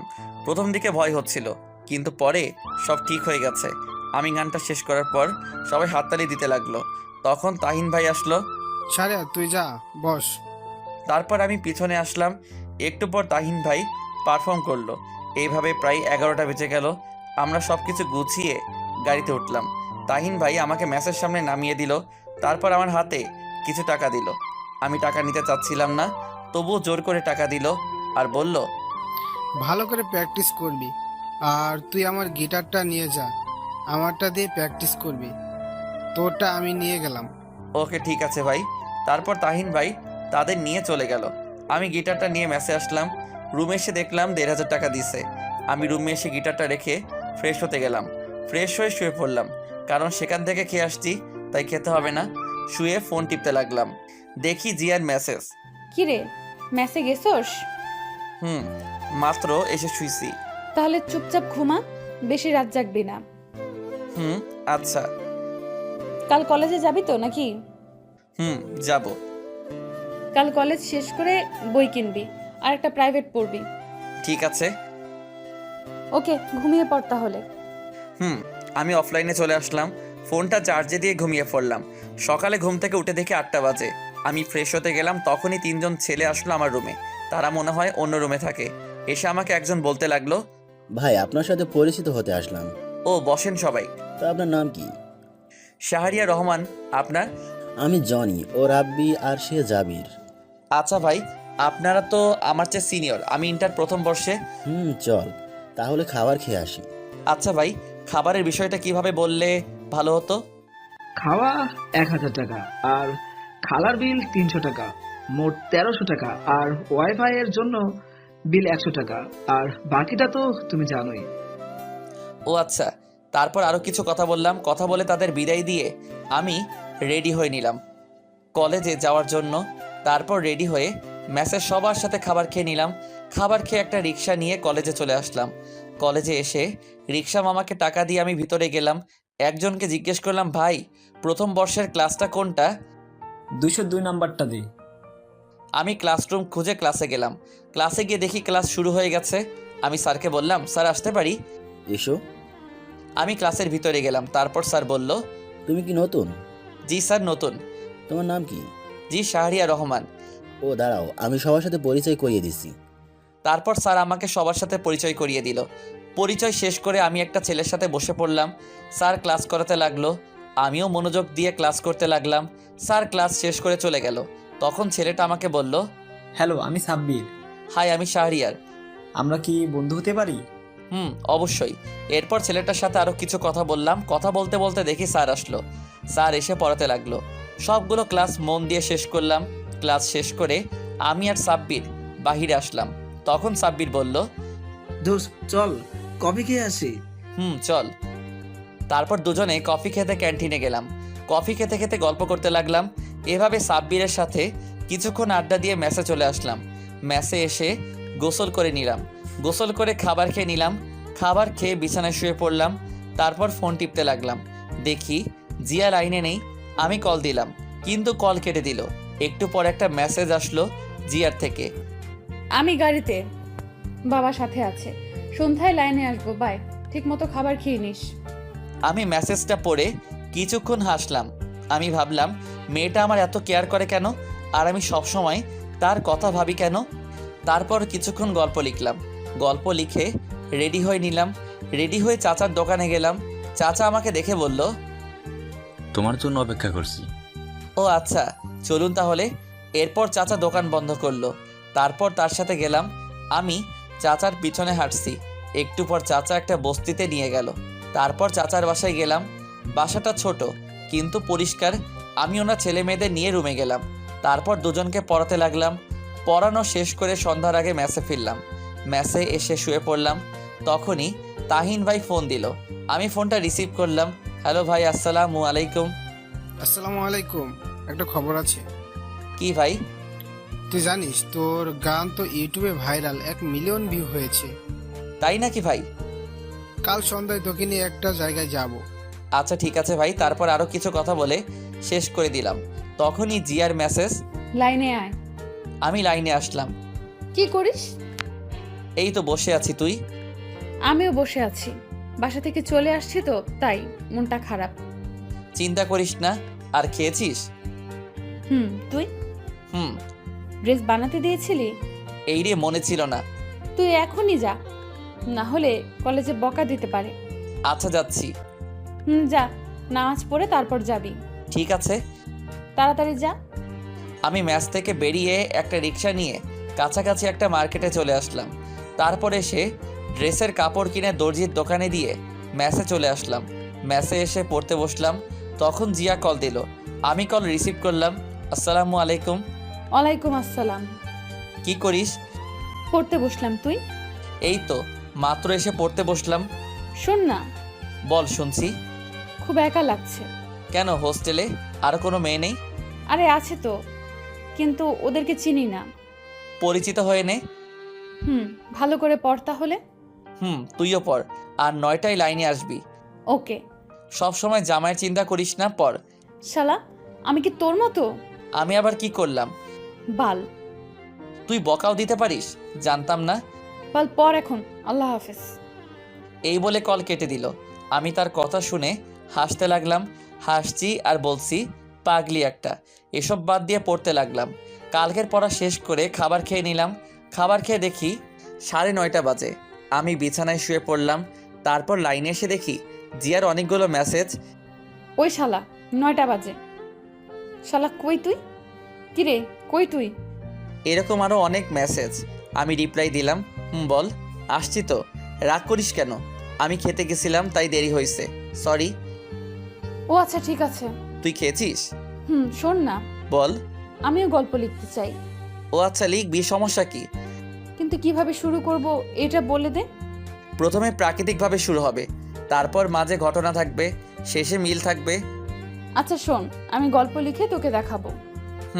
কলেজে ভর্তি হয়েছিস? কাল থেকে কলেজে যাব। ও আচ্ছা। এখন ঘুমিয়ে পড়। ঠিক আছে, তুইও ঘুমিয়ে পড়িস। ঠিক আছে। তারপর ফোন চার্জে দিয়ে ঘুমিয়ে পড়লাম। সকালে ঘুম থেকে উঠে ফ্রেশ হয়ে খাবার খেয়ে নিলাম। তারপর রেডি হয়ে রিক্সা নিয়ে কলেজে চলে আসলাম। কলেজ শেষ করে ম্যাসে এসে গোসল করে খাবার খেয়ে নিলাম। তারপর কিছুক্ষণ শুয়ে থেকে বিকালে টিউশনি করিয়ে সন্ধ্যায় তাহিন ভাইয়ের বাসায় গেলাম। আমি কলিং বেল দিলাম। একটু পর দরজা খুলে দিল। আমাকে দেখে বলল, তোর জন্য অপেক্ষা করছি, আয় ভিতরে আয়। আমি ভিতরে গিয়ে সোফায় বসলাম। তাহিন ভাইও বসলো আর আমাকে বলল, তোকে গান গাওয়ার জন্য অনেক বড় একটা চ্যানেল অফার দিয়েছি, আর আমি গান বাজনা ছেড়ে দিব। মানে কেন ভাই? আরে সংসার করতে হবে তো, বিয়ের বয়স তো পার হয়ে যাচ্ছে। ও আচ্ছা। আমি সবার সাথে আলোচনা করছি, এই ব্র্যান্ডের সকল দায়িত্ব তোর হাতে তুলে দিতে চাই। না ভাই, আমি নতুন, এর চেয়ে রিফাত ভাইকে দাও, আমি পাশে থাকবো। গুড, আমি এটাই শুনতে চাইছিলাম। আমি তোকে পরীক্ষা করলাম। ও আচ্ছা, চল যাই। চলো। তারপর আমি আর তাহিন ভাইয়ের সাথে যেতে লাগলাম। নিচে এসে তার গাড়ি দিয়ে যেতে লাগলাম। তাহিন ভাই কিছুক্ষণ পর একটা স্টুডিওর সামনে নিয়ে আসলো। আমি তার সাথে ভিতরে গেলাম। ভিতরে গিয়ে দেখি 8 বা 9 জন তাহিন ভাইয়ের মতো ছেলে বসে আছে। এই হলো শাহরিয়ার। তাহিন ভাই তাদের কাছে গিয়ে বলল, ও আচ্ছা, তুমি বসো, আমি তার সাথে কথা বলছি। তাহিন ভাই একটা চেয়ারে বসলো। তারপর আমাকে জিজ্ঞেস করলো, তুমি ওই দিন যে গানটা গিয়েছিলে এটা কি আজ মাইক্রোফোনে বলতে পারবা? আমরা চাচ্ছি এটা ভালোভাবে গানটি আপলোড করতে। জি ইনশাল্লাহ পারবো। আর টাকা নিয়ে চিন্তা করো না, তোমার গান যদি সবার ভালো লেগে যায় তাহলে কপার। জি ভাই জানি। তা গানটা একবার প্র্যাকটিস করে নাও। জি আচ্ছা। তারপর গানের স্ক্রিপ্ট দিল। আমি ভালো করে পড়তে লাগলাম। কিছুক্ষণ পড়ার পর আমাকে একটা রুমে মাইক্রোফোনের সামনে দিয়ে আসলো। তারপর ভাইয়াটা চলে গেল। সামনে কাজ দেওয়া। একটু পর সবাই বলল, রেডি, 3, 2, 1, 0 অ্যাকশন। তারপর মিউজিক বাজতে লাগলো। একটু পর আমি গান গাইতে শুরু করলাম। গানটা শেষ করে আমি তাদের কাছে আসলাম। এসে সবাই বলতে লাগলো, তুমি এত সুন্দর গান গাইতে পারো ভাবতেও পারিনি, সত্যি। চুপ করে আছি। তুমি বাসায় চলে যাও, এই গানটা এখন এডিট করতে হবে, আর কালকে সন্ধ্যায় আসবে, আর কালকে সকালে গানটি আপলোড করা হবে তোমার ছবি সহ। জি ভাইয়া। তারপর আমি আর তাহিন ভাই চলে আসলাম। তাহিন ভাই আমাকে ম্যাচের সামনে নামিয়ে দিয়ে চলে গেল। আমি ম্যাচে এসে ফ্রেশ হয়ে পড়তে বসলাম। তখনই মনে হলো জিয়ার কথা। আমি ফোন দিলাম। কিছুক্ষণ কল হওয়ার পর কল ধরলো। আসসালামু আলাইকুম। ওয়ালাইকুম আসসালাম। দোস্ত কি করিস? জামাইয়ের সাথে রোম্যান্স করি। তুই? শালা আমি পড়তাছি। কিভাবে রোমান্স করিস বল না, আমিও শিখি, কাজে লাগবে। শালা হারামি, ফাজলামো বাদ। শোন না। বল। আমি সব বললাম জিয়াকে। সব শুনে জিয়া অবাক। দোস্ত তুই কি শিল্পী হয়ে যাবি রে? দোয়া করি। রে পড়তে বসবি না? আমি তোর মতো, আমি পড়তেছি। ও বাড়িতে ফোন দিয়েছিলি? দিয়েছিলাম। আচ্ছা পড়, তাহলে পরে লাইনে আসবি। ঠিক আছে। আমি কল কেটে দিলাম। তারপর পড়তে লাগলাম। পড়া কমপ্লিট করে খাবার খেয়ে বিছানায় শুয়ে ফোন টিপতে লাগলাম। তারপর কিছুক্ষণ জিয়ার সাথে কথা বলে ঘুমিয়ে পড়লাম। সকালে ফোনের আওয়াজে ঘুম ভাঙলো। আমি ফোন হাতে নিয়ে দেখি জিয়া ফোন দিছে। আমি রিসিভ করলাম। বল। ঘুম থেকে উঠ। কেন? শালা 9টা বাজে। কি 9টা বাজে? আমি লাফ দিয়ে উঠে বসলাম। তারপর ফোন রেখে ওয়াশরুমে দৌড় দিলাম। তাড়াতাড়ি করে ফ্রেশ হয়ে রেডি হয়ে কলেজে চলে আসলাম। কলেজে আসতে একটু দেরি হয়ে গেল। ক্লাসে গিয়ে দেখি স্যার ক্লাস করাচ্ছে। আমি বললাম, স্যার আসতে পারি? আসো, কিন্তু তোমার ড্রেস কই? স্যার আগামী দিন থেকে। আচ্ছা ঠিক আছে, যাও বসো। আমি গিয়ে বসে পড়লাম। বসে মনোযোগ দিয়ে ক্লাস করতে লাগলাম। এভাবে প্রায় সবগুলো ক্লাস শেষ করলাম। ক্লাস শেষ করে বের হলাম। ফোন বের করে দেখি তাহিন ভাইয়ের 22টা কল। আমি সাথে সাথে কল দিলাম। কল দিয়ে রিসিভ ধরলো। হ্যালো ভাই। তুই তাড়াতাড়ি স্টুডিওর সামনে যায়। কেন ভাই, কি হয়েছে? আগে আয়, পরে বলছি। আচ্ছা ঠিক আছে। আমি তারপর একটা রিক্সা দিয়ে সেখানে চলে আসলাম। এসে রিক্সা ভাড়াটা দিয়ে ভিতরে গেলাম। ভিতরে যেতেই সবাই আমাকে জড়িয়ে ধরলো। আমি তো কিছুই বুঝলাম না। আমি সবাইকে বললাম, কি হয়েছে ভাই? তুই জানিস তুই এখন কতটা ভাইরাল? আমরা তোর ফেসবুক আইডির লিঙ্ক দিছি, তুই তোর ফেসবুক চেক করে দেখ। আমি কি বলবো বুঝতে পারছি না। আমি এতটা খুশি হয়েছি তা বলে বোঝাতে পারবো না। ভাই সব কিন্তু তোমাদের জন্য, তোমরা না থাকলে আমি কখনোই এটা পারতাম না। তখন চ্যানেলের পরিচালক জুবাইর ভাই বলল, জি ভাই। তখন জিয়া ফোন দিল। আমি কল কেটে দিলাম। তারপর সবার সাথে আরও কিছু কথা বললাম। কথা বলতে বলতে কখন যে বিকাল হয়ে গেল বুঝতেই পারিনি। আমি সবাইকে বিদায় দিয়ে প্রাইভেট পড়তে চলে আসলাম। প্রাইভেট পড়ানো শেষ করে দর্জির কাছ থেকে ড্রেস নিয়ে ম্যাসে আসলাম। ম্যাসে আসতে আসতে সন্ধ্যা হয়ে গেল। আমি ফ্রেশ হয়ে বিছানায় শুয়ে পড়লাম। তারপর জিয়াকে কল দিলাম। কল দিতেই জিয়া ফোন ধরলো। দোস্ত কি করিস? তোর গান শুনি। তাই নাকি? দোস্ত আজ আমার গর্ব হচ্ছে তোকে নিয়ে। আরে এখন তো শুরু করলাম। দোয়া করিস আরও যেন বড় হতে পারি। দোয়ার কথা বলতে হবে। ছাগল? না তা না। খেয়েছিস? না মাত্র আসলাম। তাহলে এখন কিছু খেয়ে আয়, তারপর কল দে। আরে স্টুডিওতে সবাই মিলে বিরিয়ানি খেয়েছিলাম, তাই এখনো পেট ভরা। ও আচ্ছা। এইভাবে প্রায় কিছুক্ষণ কথা বললাম। কথা বলা শেষ করে ফেসবুকে গেলাম। গিয়ে তো আমি অবাক, কারণ 2000 ফ্রেন্ড রিকোয়েস্ট। আমি গল্পের কমেন্টে গিয়ে দেখি 1K কমেন্ট। আমি ইনবক্স চেক করলাম, দেখি 888টা মেসেজ। আমি তখন কতটা খুশি হয়েছিলাম বলতে পারবো না।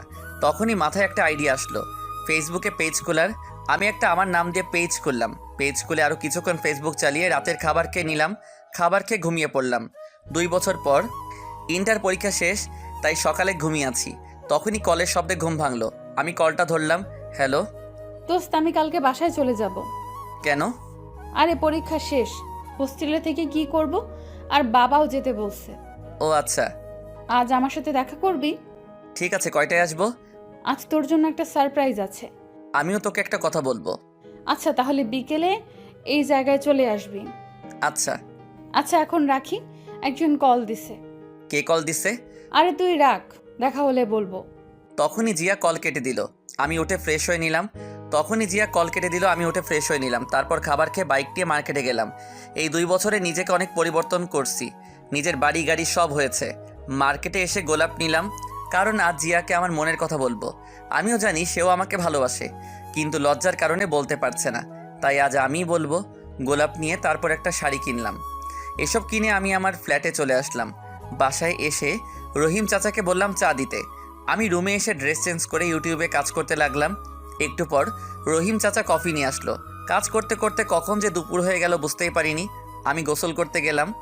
গোসল করে এসে দেখি 2টা বেজে গেছে। আমি রেডি হয়ে রহিম চাচাকে বললাম, চাচা খাবার দাও তাড়াতাড়ি। টেবিল আসো, খাবার রেডি। আমি টেবিলে গেলাম। তারপর খাবার খেয়ে জিনিসগুলো নিয়ে বাইকের কাছে আসলাম। তারপর বাইক বের করে জিয়াকে কল দিলাম। কিছুক্ষণ কল হওয়ার পর কল ধরলো। আমি বললাম, দোস্ত আমি 20 মিনিটের মধ্যে এই জায়গায় আসছি। ঠিক আছে, আমি বের হচ্ছি। তারপর কল কেটে দিলাম। হেলমেট পরে বাইক স্টার্ট করে বেরিয়ে পড়লাম। প্রায় 30 মিনিট পর সেখানে আসলাম। আমি এসে দেখি একটি বোরকা পরা মেয়ে দাঁড়িয়ে আছে।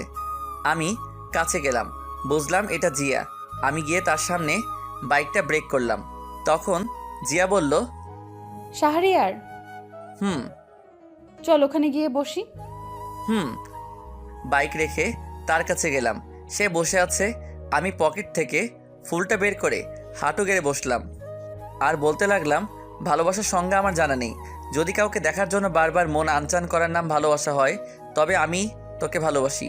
যদি শয়নে স্বপনে তাকে নিয়ে হৃদয় মাঝে ছবি আঁকানোর নাম ভালোবাসা হয়, তবে আমি তোকে ভালোবাসি। যদি অনুমতি দিস, সারা জীবন ভালোবাসতে চাই তোকে।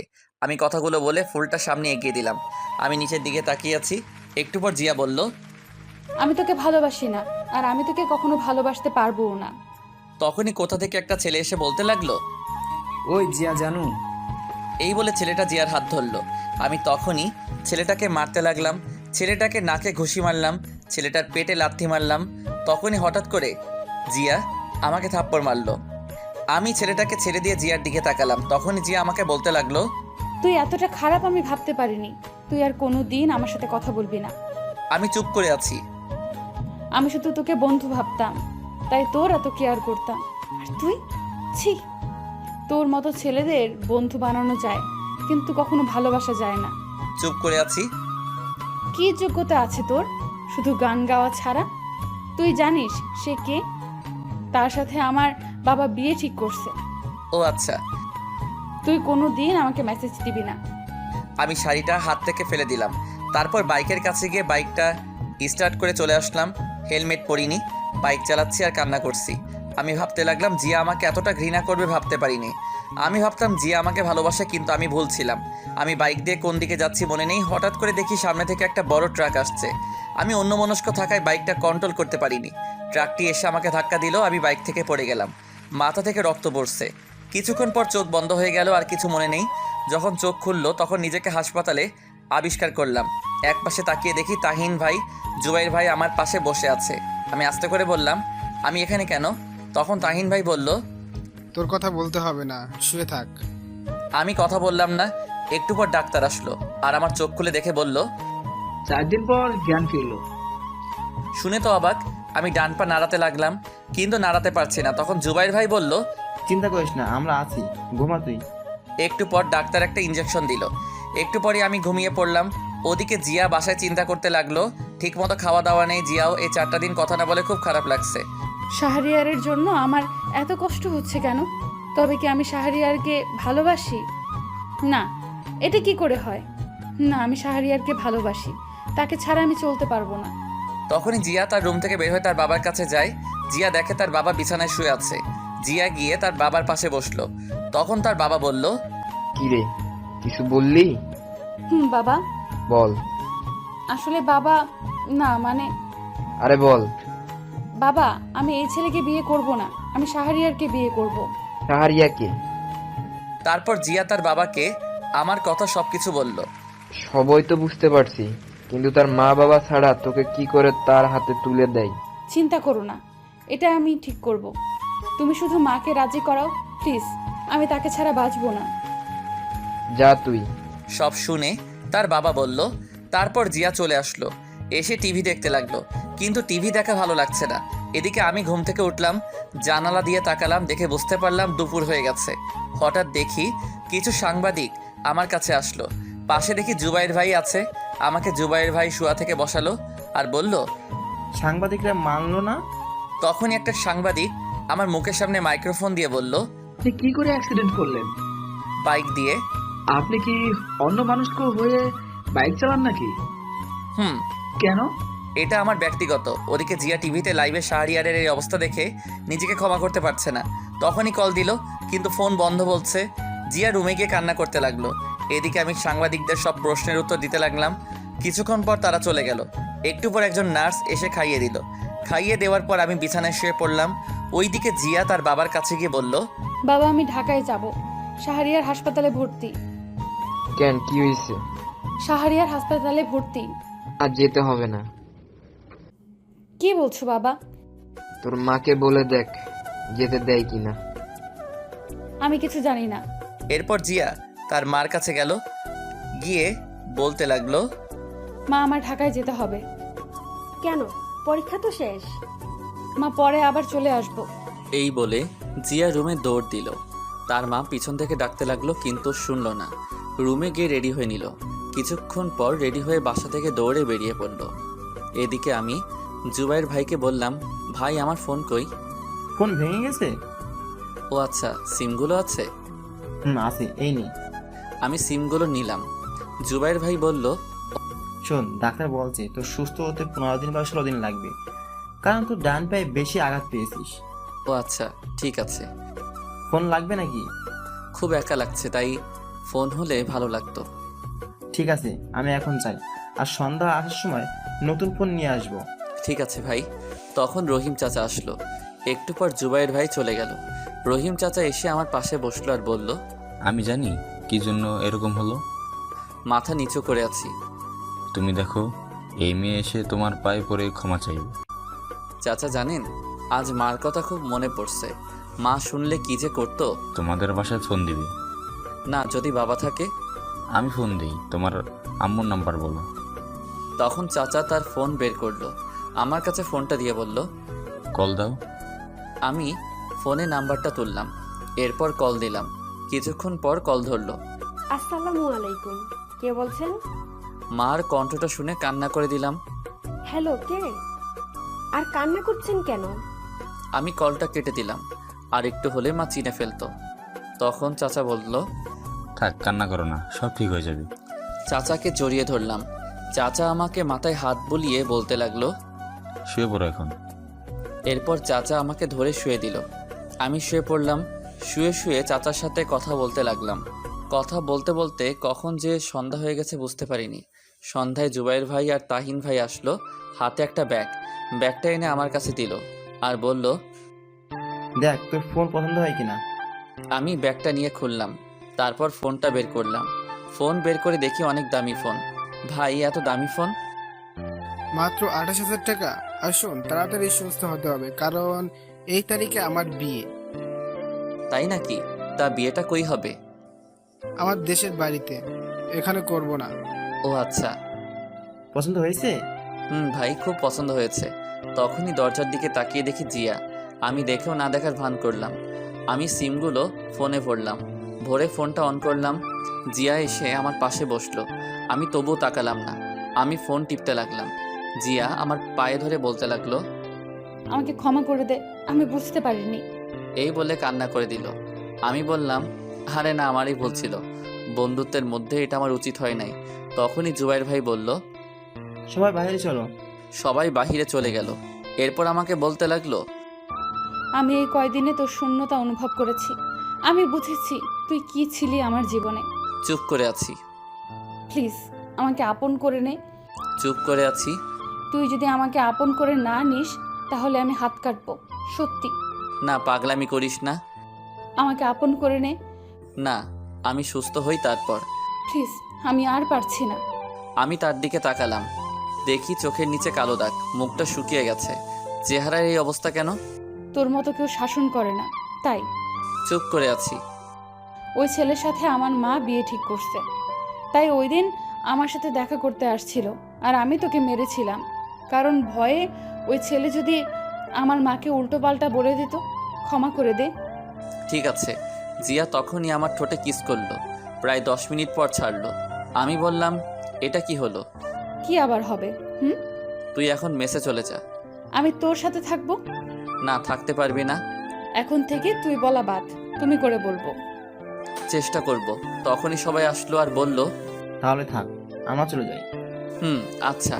সবাই চলে গেল। আমি রহিম চাচাকেও পাঠিয়ে দিলাম। আমি শুয়ে ফোন টিপতে লাগলাম। জিয়ার দিকে তাকিয়ে দেখি খাবার রেডি করছে। কি করো ফোনে? এই তো ফেসবুক চালাচ্ছি। আমি ভাবতে লাগলাম জিয়াকে মেনে নিব নাকি কষ্ট দিব।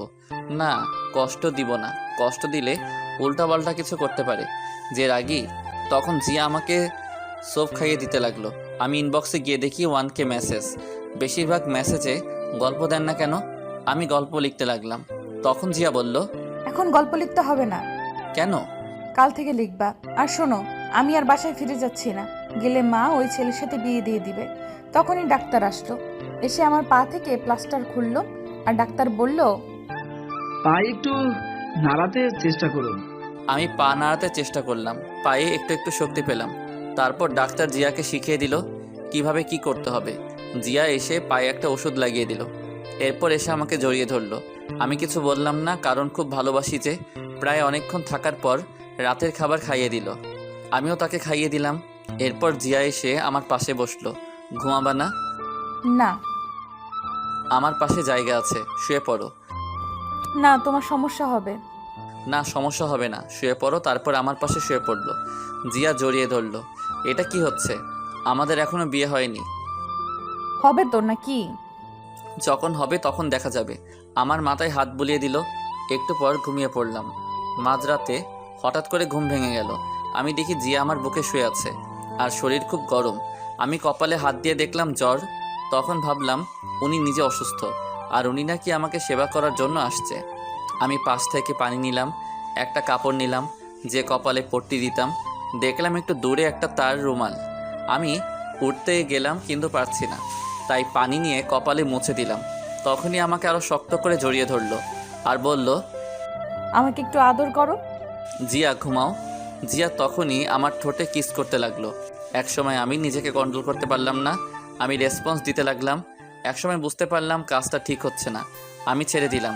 ছেড়ে দিয়ে জড়িয়ে ধরে ঘুমিয়ে পড়লাম। সকালে জিয়ার ডাকে ঘুম ভাঙলো। এই ওঠো, ওষুধ খেতে হবে।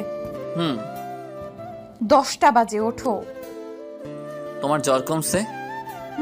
এখন নাই। এরপর আমাকে ধরে বসালো, বসিয়ে কোনো মতে ফ্রেশ হয়ে নিলাম। এরপর আমাকে খাইয়ে দিল। খাবার খেয়ে ওষুধ খেয়ে নিলাম। এইভাবে চলে গেল 15 দিন। ওয়ালাইকুম আসসালাম, কেমন আছো এখন? আলহামদুলিল্লাহ ভালো, আপনি? আলহামদুলিল্লাহ। শোনো, একটা খবর আছে। ভাই বলেন। আজ সন্ধ্যা টিভিতে লাইভ অনুষ্ঠানে উপস্থিত হতে হবে। কোন চ্যানেল? এই চ্যানেলে। ওকে ভাই, সমস্যা নেই। ভাই 2 দিন পর তো তাহিন ভাইয়ের বিয়ে, যাবেন না? আজ সন্ধ্যা যাব। আচ্ছা, আমি প্রোগ্রাম শেষ করে যাব। ঠিক আছে, তোর বাসার সামনে গাড়ি দিয়ে চলে যাবে, রেডি হয়ে থাকিস। জি আচ্ছা। তারপর কল কেটে দিল। আমি শুয়ে শুয়ে ফোন টিপছি, তখনই তাহিন ভাই ফোন দিল। আমি কল ধরলাম। আজ সন্ধ্যায় চলে আসবি জিয়াকে নিয়ে। জি ভাই। তুই আসলে গায়ে হলুদ হবে। ঠিক আছে ভাই। জিয়াকে নিয়ে আসবি। আচ্ছা ঠিক আছে, তাছাড়া সেও আসবে। ওকে ঠিক আছে, রাখছি। সময় মতো চলে আসবি, আমায় যাতে ফোন দিতে না হয়। ওকে। আমি কল কেটে দিলাম। কল কেটে রহিম চাচাকে ডাক দিলাম। একটু পর রহিম চাচা আসলো। আমি বললাম, চাচা আমার বাইকটার কি অবস্থা? আমি জানতাম, তাই আমি মেকানিক দিয়ে আগে ঠিক করে রেখেছি। বাহ, তাই নাকি চাচা? তুমি আসো, খেয়ে নাও। তা খাইছো? আচ্ছা ঠিক আছে, যাও, আমি আসছি। আমি বাইক মেকানিক জনিকে ফোন দিলাম। কিছুক্ষণ পর কল ধরলো। Hello Johnny. ভাই। আমার বাসায় এসে বাইকটা নিয়ে যা আর ঠিক করে রাখ, আমি রাতে এসে নিয়ে যাব। ভাই সব ঠিক করা আছে, রহিম চাচা নিয়ে আসছিল। তবুও আর একটু চেক করে রাখ।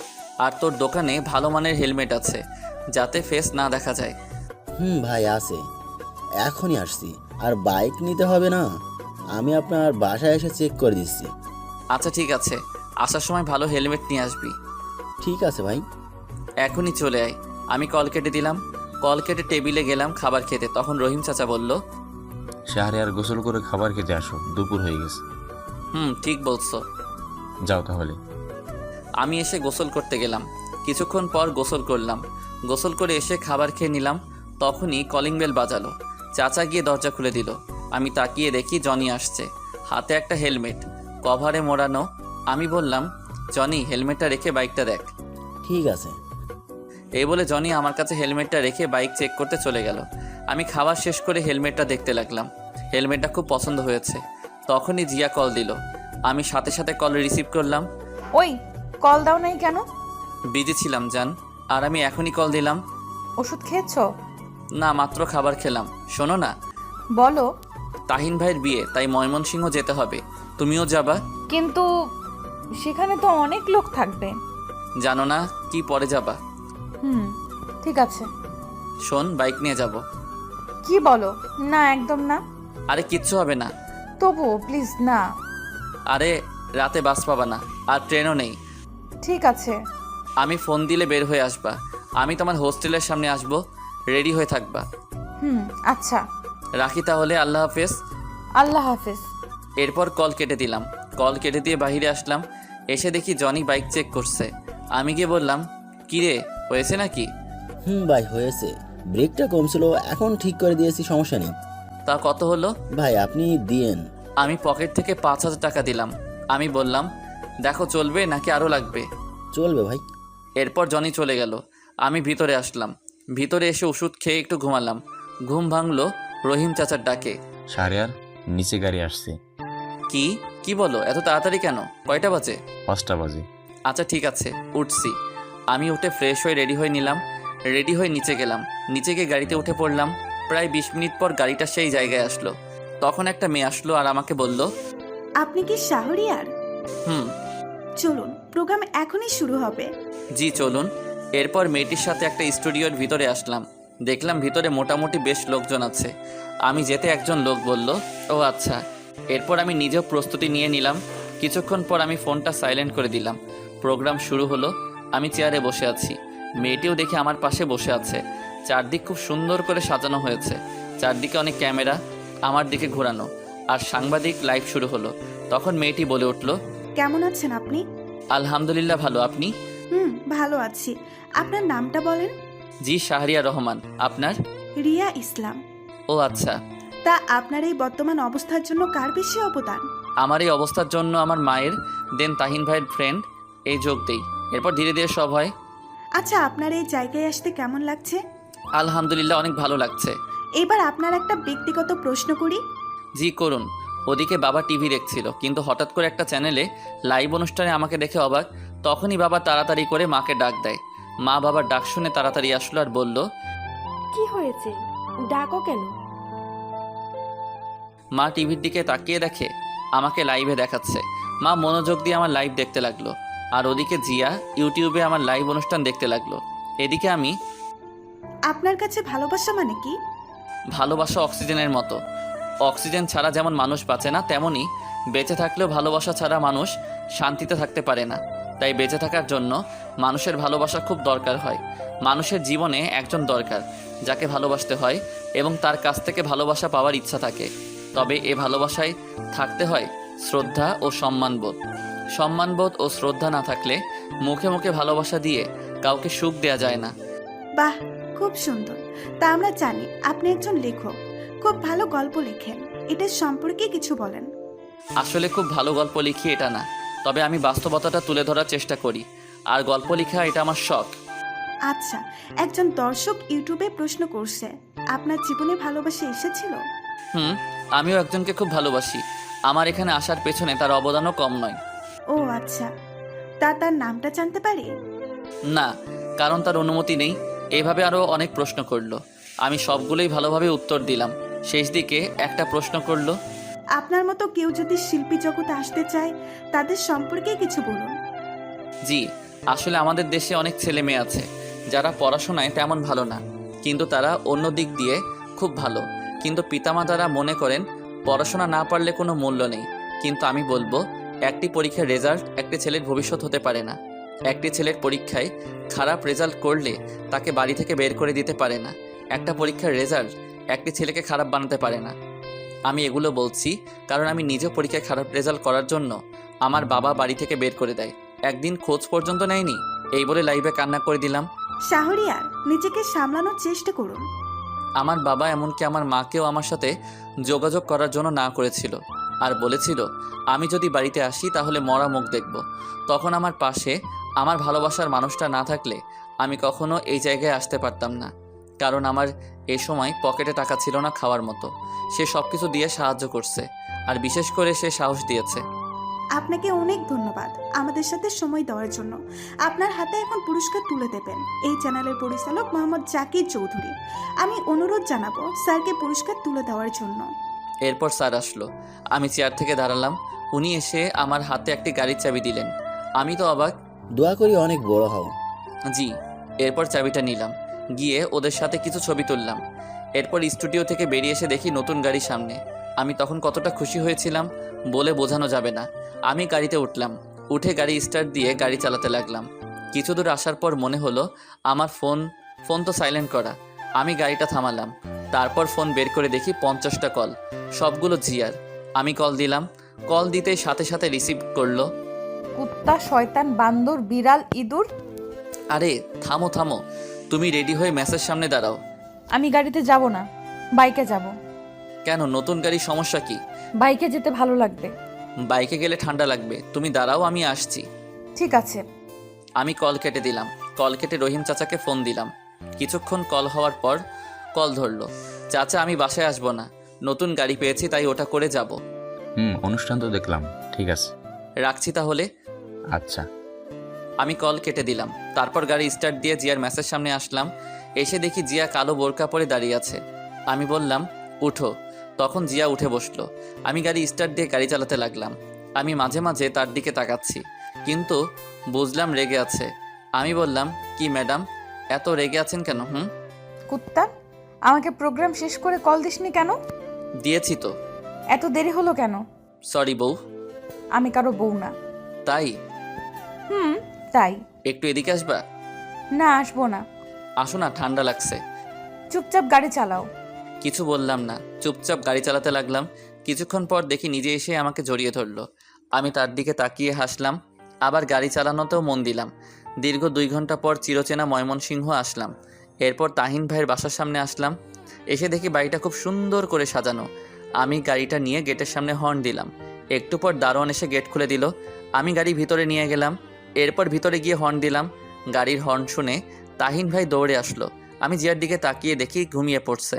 আমাকে জড়িয়ে ধরে আমি ডাক দিলাম, এই জিয়া, উঠো, চলে আসছি। আরে উঠো না।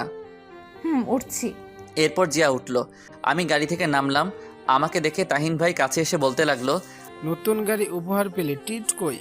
আরে ভাই, তোমার এত সুন্দর ভাবি দিচ্ছি, আরো লাগে নাকি? চল চলো, এখন হলুদের অনুষ্ঠান শুরু হবে। জিয়া, তুমিও চলো। এরপর আমি আর জিয়া ভিতরে গেলাম। গিয়ে তো দেখে অনেকগুলো মেয়ে আমার দিকে আসছে। তোমরা ফ্রেশ হয়ে আয়। ঠিক আছে। জুবাইর ভাই কই? এদিকেই তো ছিল, দেখ। ও আচ্ছা। আমি আর জিয়া একটা রুমে আসলাম। তাহিন ভাইয়ের দেখানো মতো আমি গিয়ে ফ্রেশ হয়ে নিলাম। ফ্রেশ হয়ে নিচে আসলাম। নিচে আসতেই মেয়েগুলো আমার কাছে আসলো। এসে সবাই পরিচিত হতে লাগলো। একটু পর দেখি জিয়া যথেষ্ট পর্দা করে আসছে, ফেস ছাড়া কিছু দেখা যায় না। আমি খুশি হলাম। আমার দিকে রাগি চোখে তাকালো। আমি বুঝলাম কেন রাগি চোখে তাকাচ্ছে। আমি মেয়েগুলোর কাছ থেকে সরে আসলাম। কিছুক্ষণ পর অনুষ্ঠান শুরু হলো। অনুষ্ঠানে অনেক মজা করলাম। অনুষ্ঠান শেষ হতে হতে রাত 1টা বেজে গেল। তাহিন ভাই বলল, শাহরিয়ার, তুই আমার সাথে থাকবি, আর জিয়া অন্য রুমে থাকবে, সাথে থাকবে আমার ভাবির সাথে। ঠিক আছে। আয়। আমি তাহিন ভাইয়ের সাথে চলে আসলাম। আসার সময় জিয়ার দিকে তাকালাম, দেখে একটু অসুস্থ মনে হলো। আমি রুমে এসে জিয়াকে মেসেজ দিলাম। একটু পর জিয়া মেসেজ দিল, রুমে আসছো? আসছি। ঘুমাও তাহলে। খুব মাথা ব্যথা করছে। কেন? জানি না। আমি কি আসবো? না, দরকার নেই। তুমি কি একা? না, একটা মেয়ে আছে। ও আচ্ছা, এটা হলো জুবাইর ভাইয়ের বউ। তুমি কিভাবে চিনো? তাহিন ভাই বলছে। ও আচ্ছা, ঘুমাই তাহলে। আসার সময় আমি ঘুমিয়ে পড়লাম। আপু, আপনি কি জোবায়ের ভাইয়ের স্ত্রী? জি আপু। ও আচ্ছা, শাহরিয়ারকে চেনেন? চিনি তো, জুবাইরের কাছে শুনেছি, কিন্তু কথা বলা হয়নি।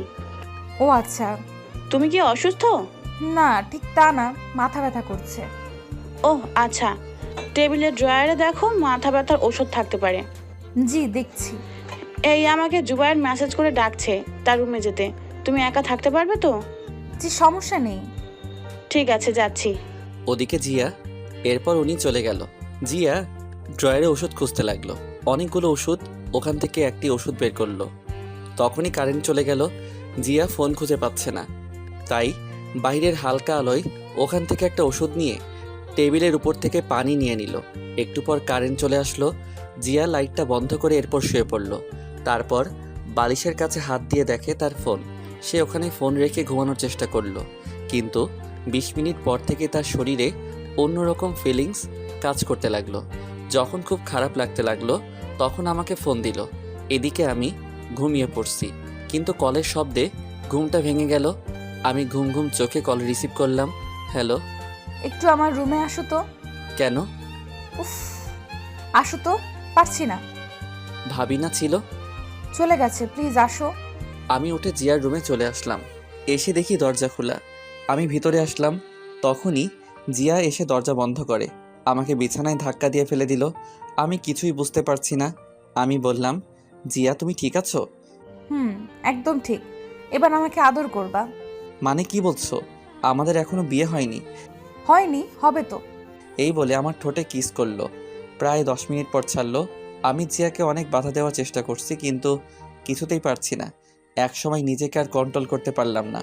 আমিও তাকে আদর করতে লাগলাম। ফজরের সময় জিয়া আমাকে ডাকতে লাগলো। আমি ঘুম ঘুম চোখে বললাম, কি?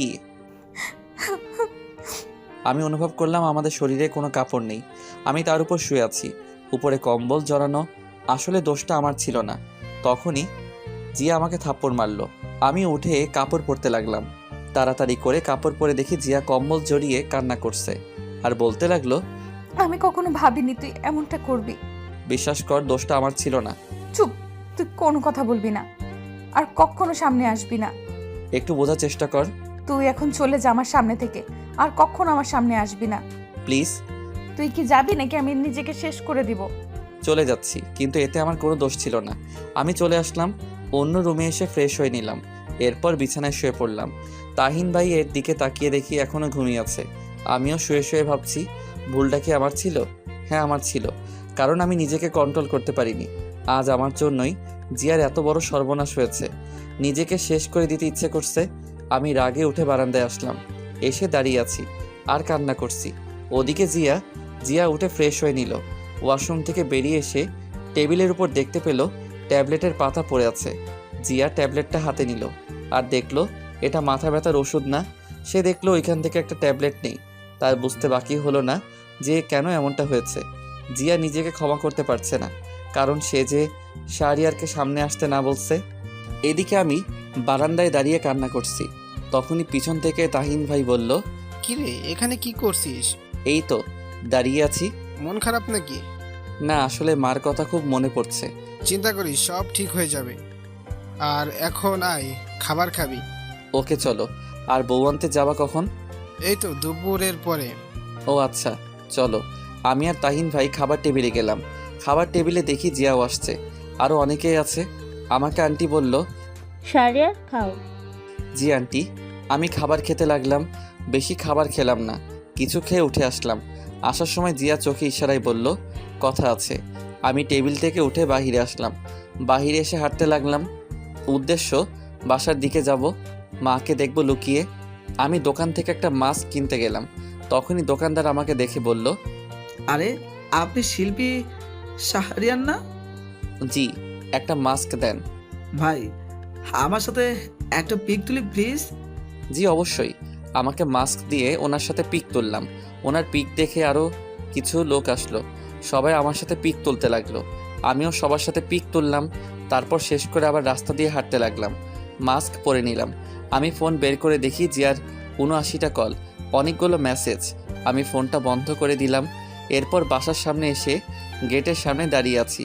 জানালার পাশে দেখতে পেলাম মা জানালার পাশে দাঁড়িয়ে আছে। মার চোখে চোখ পড়তেই মা বাহিরে বেরিয়ে আসলো। আমি সেখান থেকে চলে আসলাম। এসে রাস্তায় কিছুক্ষণ হাঁটতে লাগলাম। এইভাবে অনেকক্ষণ পর হাঁটার পর তাহিন ভাইয়ের বাসায় আসলাম। ভিতরে গিয়ে দেখি সবাই রেডি। আমাকে তাহিন ভাই বলল, তোর ফোন বন্ধ কেন? যা তাড়াতাড়ি রেডি হয়ে আয়। ঠিক আছে। আমি রুমে আসলাম। এসে ফ্রেশ হয়ে রেডি হয়ে নিলাম। রেডি হচ্ছি তখনই জিয়া রুমে আসলো। রুমে এসে বলল, এতগুলো কল দিলাম, কল ধরলে না, আর ফোন বন্ধ কেন? চুপ করে আছি। জিয়া এসে আমাকে ধাক্কা দিল আর বলল, কি হলো? আমি রেডি হয়ে নিচে চলে আসলাম। একটু পর দেখি জিয়াও আসছে, শাড়ি পরে আসছে, হালকা সাজগোজ। আমি গিয়ে তাহিন ভাইয়ের সাথে গাড়িতে উঠলাম। জিয়ার দিকে তাকিয়ে দেখলাম যে সে অন্য গাড়িতে উঠলো। হঠাৎ দেখি মায়ের মতো একজন মহিলা। আমি ভালো করে দেখি, হ্যাঁ, এটা তো আমার মা। আমি তাহিন ভাইকে জিজ্ঞেস করলাম, ভাই, মা এখানে? হ্যাঁ, বাবা দাওয়াত দিয়েছে, আর আন্টি তোর কথা জানে।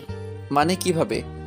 আন্টির সাথে আমার প্রথম থেকে কথা হতো, সব কিছু আন্টিকে বলতাম। ও আচ্ছা। এর কিছুক্ষণ পর গাড়ি ছেড়ে দিল। রাস্তায় তাহিন ভাইয়ের সাথে ফাইজলামো করলাম। প্রায় 30 মিনিট পর বিয়েবাড়ির সামনে আসলাম। এসে আমরা যথাক্রমে সব কাজ শেষ করে ভিতরে গেলাম। ভিতরে গিয়ে আমি একপাশে দাঁড়িয়ে আছি একা একা। তখনই দেখি মা আমার কাছে আসলো। এসে বলল, কি রে, কথা বলবি না? মাকে জড়িয়ে ধরলাম আর কান্না করে দিলাম। আর বলতে লাগলাম, মা, তোমাকে খুব মিস করছি। চল আমাদের সাথে বাসায় যাবি, বাকি সব বাসায় গিয়ে হবে। না মা, বাবা শেষবার কি বলেছিল মনে আছে? তোর বাবা প্রতি রাতে কান্না করে তোর জন্য। আমি তোর জন্য এই বিয়েতে আসলাম। আচ্ছা মা। মার সাথে আরও কিছুক্ষণ কথা বললাম। কথা বলা শেষ করে মা অন্যদিকে চলে গেল। আমি সেখানে চুপচাপ দাঁড়িয়ে আছি। দাঁড়িয়ে ভাবতে লাগলাম, জিয়া যদি প্রেগনেন্ট হয়ে যায় তাহলে তার মৃত্যু ছাড়া উপায় নেই। না, আমি আজই জিয়াকে বিয়ে করব, তারপর দূরে চলে যাব। ভাবতে লাগলাম আরও অনেক কিছু। তখনই জিয়া আমার কাছে আসলো আর এসে বলতে লাগলো, কি হলো, ঠিক মতো কথা বলো না কেন? আমি মাথা নিচু করে দাঁড়িয়ে আছি। কি হলো? তোমার দিকে তাকিয়ে কথা বলার সাহস আমার নেই। আমি তোমার সাথে খুব অন্যায় করেছি। এই বলে আমি অন্যদিকে চলে আসলাম। জিয়া পিছন থেকে ডাকতে লাগলো। আমি শুনিনি। বিয়েটা যথারীতি হয়ে গেল। আমি জিয়ার পাশে গিয়ে বললাম, আমার সাথে আসো। এই বলে সেখান থেকে তাকে নিয়ে চলে আসলাম। আমি একটা কাজী অফিসে আসলাম। এসে ভিতরে গেলাম। ভিতরে গিয়ে দেখি কাজী সাহেব বসে আছে। আমি গিয়ে বললাম, বিয়ে পড়ান। সাক্ষী লাগবে? আসলে সাক্ষী তো আনিনি, আপনি কোনো একটা ব্যবস্থা করুন। ঠিক আছে। এই বলে কাজী সাহেব কয়েকজনকে ফোন দিল। একটু পর কিছু লোক আসলো। যথারীতি বিয়ে করে নিলাম। বিয়ে করে বেরিয়ে আসলাম। তখনই জিয়া বলল, কত স্বপ্ন ছিল মা বাবাকে সাথে নিয়ে বিয়ে করব, কিন্তু হলো না। কোথায় যাবা এখন? তোমার বাসায়। আমি তাহিন ভাইয়ের বাসায় আসলাম। এসে গাড়িটা নিয়ে আমার বাসার দিকে চলে আসলাম। আমি ফোনটা অন করলাম। তখনই তাহিন ভাই কল দিল। আমি কল রিসিভ করলাম। ভাই। কিরে, কই তুই? ভাই, আমি বাসায় যাচ্ছি, আর তোমাকে পরে খুলে বলবো। ঠিক আছে। আমি কল কেটে দিলাম। কিছুক্ষণ পর বাসার সামনে আসলাম। তখনই দারোয়ান চাচা গেট খুলে দিল। আমি গাড়িটা পার্ক করে ভিতরে গেলাম। এরপর দেখি মা বেরিয়ে আসলো। কি রে, এটা কে? তোমার বৌমা। কি বলিস? বিয়ে করলি কখন? এইমাত্র নতুন বউ আর তরতাজা আছে। শয়তান, সত্যি কি তুই বিয়ে করেছিস? মা, সত্যি। এরপর জিয়া গিয়ে মাকে সালাম করলো। মা জিয়াকে দেখে বলল, বাহ, কি সুন্দর, চাঁদের মতো বউ। মা, চাঁদের ফটোকপি আনছি। চুপ, আর ভিতরে আয়। এরপর আমরা ভিতরে আসলাম। এসে দেখি বাসাটা ঠিক আগের মতোই আছে। তখন মা বলল, তোরা ফ্রেশ হয়ে আয়, আমি খাবার দিচ্ছি। ঠিক আছে। এরপর আমি আর জিয়া রুমে আসলাম। তখন জিয়া বলল, শোনো না। চুপ করে আছি আর রুমের চারদিকে তাকিয়ে দেখছি। জিয়া হঠাৎ করে আমাকে বিছানায় ধাক্কা দিয়ে ফেলে দিল আর আমার বুকের উপরে উঠে বসলো আর বলতে লাগলো, আসলে কাল রাতে আমি অন্য ট্যাবলেট খেয়েছিলাম, তাই আসলে এই ভুলটা হয়েছে। চুপ করে আছি। সরি বললাম তো। ও আচ্ছা। মাফ করে দাও প্লিজ। আমি ফ্রেশ হতে যাব। আগে বলো মাফ করছো। এবার যাও। ফ্রেশ হয়ে খাবার টেবিলে চলে গেলাম। খাবার খাচ্ছি। একটু পর জিয়াও আসলো। সে এসে খেতে লাগলো। আমি চুপচাপ খাবার শেষ করে বাইরে চলে আসলাম। বাহিরে এসে দেখি সন্ধ্যা হয়ে গেছে, তাই পুরনো সেই আড্ডায় গেলাম। গিয়ে দেখি সানি বসে আছে। আমাকে দেখে সানি বলল, দোস্ত তুই এতদিন পরে? আমি জড়িয়ে ধরলাম। এরপর বললাম, কেমন আছিস? দোস্ত অনেক ভালো। চল বসি। চল। এরপর আমরা বসলাম। বসে বললাম, তা কি করিস এখন? কিছু না, বেকার। কি বলিস?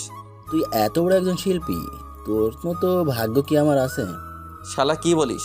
মানুষ চেষ্টা করলে সবই পারে। জানিস বাবা অসুস্থ, চাকরি দরকার। আমি আছি, তা আমার সাথে কাজ করতে পারবি তো নাকি? পারবো। তুই তো ভালো ছবি আর এডিটিং পারিস, ভালোই হলো। কেন, কি হয়েছে? আমার সাথে কাজ করবি। আর সিয়াম কই? ও চাকরি পেয়েছে, সে এখন চট্টগ্রাম আছে। ও আচ্ছা। তা তোর গান তো সব জায়গায় ভাইরাল। সবটাই কষ্টের ফসল। এরকম আরও কথা বলতে লাগলাম। কথা বলতে বলতে কখন যে রাত 10টা বেজে গেল বুঝতে পারিনি। আমি সানিকে বিদায় দিলাম আর আমার নাম্বারটা দিলাম। এরপর বাসায় আসলাম। বাসায় এসে কলিং বেল দিলাম। একটু পর বাবা দরজা খুলে দিল। বাবা আমাকে দেখেই জড়িয়ে ধরলো আর বলতে লাগলো, আমাকে ক্ষমা করে দে বাবা। বাবা এসব কি বলছো? তুমি যদি এটা না করতে তাহলে আমি আজ এখানে আসতে পারতাম না। তোর খুব কষ্ট হয়েছে না রে? না, এসব বাদ দাও আর পুরোনো কথা ভুলে যাও। তখনই মা আসলো। মা এসে বলল, কি রে, এতক্ষণ কই ছিলি? মা বাহিরে ছিলাম। আয় খেতে বস, তোর জন্য জিয়াও এখনো খায়নি। ও আচ্ছা। এরপর আমি খাবার টেবিলে আসলাম। এসে দেখি জিয়া খাবার দিচ্ছে। আমি চুপচাপ তার দিকে না তাকিয়ে খেতে লাগলাম। জিয়া আমার দিকে তাকিয়ে আছে, আমি তবুও তাকালাম না। খাবার খাচ্ছি, তখনই ফোন আসলো। আমি ফোনটা ধরলাম। দেখি জুবাইর ভাই ফোন দিচ্ছে। আসসালামু আলাইকুম ভাই। ওয়ালাইকুম আসসালাম। শোন কি বলি। বলেন ভাই। তুই এখনই চলে আয় ঢাকায়। কেন ভাই, আপনি না তাহিন ভাইয়ের বাসায়? আমি বিয়ে শেষ করে সেখান থেকে তোমার ভাবিকে নিয়ে ঢাকায় এসে পড়ি। তুমি এখনো রওনা দাও? কোনো কাজ আছে? তুমি এখন রওনা দাও। কালকে রাঙামাটি যাব, গানের শুটিং। ও আচ্ছা ঠিক আছে, আমি এখনই রওনা দিচ্ছি। আমি কল কেটে দিলাম। এরপর খাবার না খেয়ে উঠে পড়লাম। তখন মা বলল, কি রে, উঠে পড়লি কেন? মা ঢাকায় যেতে হবে, কাজ আছে। এখন কেন সকালে যাবি? মা চলো আমার সাথে ঢাকায়, আমার সাথে থাকবা। কিন্তু তোর বাবা কি রাজি হবে? মা, ময়মনসিংহ থাকলে আমার কোনো কাজ হবে না। সেটা তো বুঝতে পারছি, বৌমাকে নিয়ে যাবি নাকি? না মা, আমি আবার কালকে রাঙামাটি যাব, অনেক কাজ। আচ্ছা যা, আর আমি তোর বাবাকে রাজি করাবো যে তোর সাথে থাকার জন্য। ঠিক আছে মা। আমি রুমে আসলাম। রুমে এসে রেডি হচ্ছি। একটু পর জিয়া আসলো। এসে আমাকে বলল, আমাকে নিয়ে যাও, তোমাকে ছাড়া থাকতে কষ্ট হবে। না, তুমি মা বাবার সাথে থাকো আর তোমার মা বাবাকে জানিও আমাদের বিয়ের বিষয়। তা না হয় জানাবো, তোমাকে ছাড়া থাকতে পারবো না। চুপ করে আছি। আগের মতো ভালোবাসো না কেন? চুপ করে আছি। জিয়া আমার পা জড়িয়ে ধরে বলতে লাগলো, আমাকে ক্ষমা করে দাও, অভিমান করে থেকো না, পারলে আমাকে মায়ের দাও, তবুও ভালোবাসাটা কেড়ে নিও না। আমি তাকে উঠালাম আর বললাম, অনেক আগেই ক্ষমা করে দিছি, আমি যাচ্ছি। জিয়া কান্না করছে। বেরিয়ে আসলাম। রুম থেকে এসে মাকে বললাম, মা তুমি জিয়ার কাছ থেকে নাম্বার নিয়ে তার মা বাবাকে জানিও আমি গেলাম। ঠিক আছে, সাবধানে যাবি। সাবধানে যাবি। এই বলে বেরিয়ে আসলাম। এসে গাড়ি স্টার্ট দিলাম। এরপর গাড়ি নিয়ে সানির বাসার সামনে আসলাম। এসে সানিকে ফোন দিলাম। সানি কিছুক্ষণ পর আমার ফোন ধরলো। হ্যালো সানি। বল। তুই রেডি হয়ে গেটের সামনে আয়, আমি দাঁড়িয়ে আছি। কেন? আমার সাথে ঢাকায় যাবি। কিন্তু মা কি যেতে দিবে? ওকে, আমি ভিতরে আসছি। আমি কল কেটে দিলাম। তারপর গাড়ি থেকে নেমে সানির বাসার ভিতরে গেলাম। ভিতরে গিয়ে কলিং বেল দিতেই সানি এসে দরজা খুলে দিল। আমি ভিতরে গেলাম। ভিতরে গিয়ে বললাম, আন্টি কোথায়? ওই রুমে। আয় আমার সাথে। আমি আন্টির রুমে গেলাম। গিয়ে দেখে আন্টি বসে আছে। আমি গিয়ে সালাম দিলাম। আরে শাহরিয়ার যে, বস বাবা। আন্টি ভালো আছেন? ভালো, তুমি? জি আলহামদুলিল্লাহ ভালো। তুমি তো অনেক বড় শিল্পী। আন্টি, সানিকে আমার সাথে ঢাকায় নিয়ে যেতে চাচ্ছি, আর সবে আপনাদের দোয়া। যাও, তবে ছেলেটাকে দেখে রেখো। জি আন্টি। এরপর আমি সানিকে বললাম রেডি হতে। সানি রেডি হতে গেল। আমি আন্টির সাথে গল্প করতে লাগলাম। বেশ কিছুক্ষণ পর সানি রেডি হয়ে আসলো। এরপর আন্টিকে বিদায় দিয়ে চলে আসলাম। তারপর আমরা গাড়িতে উঠে পড়লাম। প্রায় 3 ঘন্টা পর ঢাকায় আসলাম। আমার বাসার সামনে এসে রহিম চাচাকে ফোন দিলাম। 3 বা 4টা কল দেওয়ার পর কল ধরলো। আমি বললাম, চাচা গেট খুলো। ঠিক আছে দাঁড়াও। একটু পর চাচা এসে গেট খুলে দিল আর আমাকে বলল, এত রাতে কেন? আর বলো না, কাল সকালে রাঙামাটি যাব। ও আচ্ছা। আমি গিয়ে গাড়ি পার্ক করে সানিকে নিয়ে ভিতরে গেলাম। ভিতরে গিয়ে ফ্রেশ হয়ে নিলাম। এরপর সানিও ফ্রেশ হয়ে নিল। আমি ঘড়ির দিকে তাকিয়ে দেখি 3টা 20 বেজে গেছে। তাই ভাবলাম এখন যদি ঘুমিয়ে পড়ি তাহলে সকালে উঠতে পারবো না। আমি সানিকে বললাম, তুই ঘুমিয়ে পড়, আমি একটু কম্পিউটারে এডিট করি। আরে না, এখন আর ঘুম আসবে না। কি এডিট করবি? এই তো আগের একটা গানের ভিডিও। আমি এডিট করি। ঠিক আছে, তাহলে তুই কর, আমি গল্প লিখি। এরপর সানি এডিট করতে লাগলো। আমি রহিম চাচাকে ডাক দিয়ে বললাম, চাচা 2 কাপ কফি দিতে পারবা? আনছি। চাচা কফি আনতে গেল, আমি গল্প লিখতে লাগলাম। বিছানায় বসে একটু পর চাচা কফি বানিয়ে আনলো। আমি বললাম, চাচা তুমি গিয়ে ঘুমিয়ে পড়ো। ঠিক আছে। এরপর চাচা চলে গেল। আমি গল্প লিখতে লাগলাম। গল্প লিখতে লিখতে কখন যে ফজরের আজান দিয়ে দিল বুঝতে পারিনি। এরপর আমি আর সানি মসজিদে গিয়ে নামাজ পড়ে নিলাম। নামাজ শেষ করে রুমে এসে দেখি জুবাইর ভাই কল দিছে। আমি কল ধরলাম। হ্যালো ভাই, গুড মর্নিং। Good morning. তুমি এই জায়গায় চলে আস, আমরা দাঁড়িয়ে আছি। ঠিক আছে ভাই। এরপর কল কেটে দিয়ে নাস্তা করে আমি আর সানি ওই জায়গায় গেলাম। দেখি ওরা গাড়িতে বসে আছে। আমি তাদের কাছে গেলাম। তখন জুবাইর ভাই বলল, শাহরিয়ার এটা কে? ভাই এটা আমার বন্ধু, আর সে ভালো এডিটিং পারে, আজ থেকে আমাদের সাথে কাজ করবে। ঠিক আছে, উঠে পড়। এরপর আমি আর সানি গাড়িতে উঠে পড়লাম। গাড়ি তা আপন গতিতে চলতে লাগলো। আমরা 13 জন আছি সবাই মিলে। তখন আমার ফোনে জিয়া কল দিল। আমি কল ধরলাম। আসসালামু আলাইকুম। ওয়ালাইকুম আসসালাম। তুই আমাকে ঠিক মতো সময় দিস না কেন? বিজি ছিলাম। কুত্তা, তোরে যদি আমি হাতের কাছে পাই তাহলে কি যে করবো সেটা দেখা যাবে। শোন, মা বাবা আজ এই বাসায় আসবে আর সব মেনে নিয়েছে। ও আচ্ছা, আর বাবা মা কি রাজি হয়েছে ঢাকায় আসার জন্য? রাজি হয়েছে। ও আচ্ছা, তারা কখন আসবে? একটু পরেই। ও আচ্ছা। রেগে আছো? না। তাহলে মুখের রস নাই? না নাই, আমার মা ছোটবেলায় মধু দেয়নি তাই। কুত্তা, তোরে আমি আমার বিয়ে হয়েছে আর এখন পর্যন্ত তোকে কাছে পাইনি। দরকার নাই তো কাছে পাওয়ার। কেন, আমার কি ভালোবাসতে মন চায় না? ও তাই নাকি? আমি কি আবার ওইসব ট্যাবলেট খাবো কি না? আরে না না প্লিজ, আমি তো নাই। তোকে লাগবে না কুত্তা। আমি এই কাজটা শেষ হলেই চলে আসব। কতদিন লাগবে? 7 দিন লাগবে। উফ। জিয়ার সাথে আরো কিছুক্ষণ কথা বলতে লাগলাম। কথা বলা শেষ করে সবাই মিলে আড্ডা দিতে দিতে সন্ধ্যায় রাঙামাটি পৌঁছালাম। এরপর সবাই হোটেলে গিয়ে রেস্ট নিতে লাগলাম। রেস্ট নিয়ে কিছুক্ষণ সবার সাথে আড্ডা দিয়ে রাতের খাবার খেয়ে ঘুমিয়ে পড়লাম।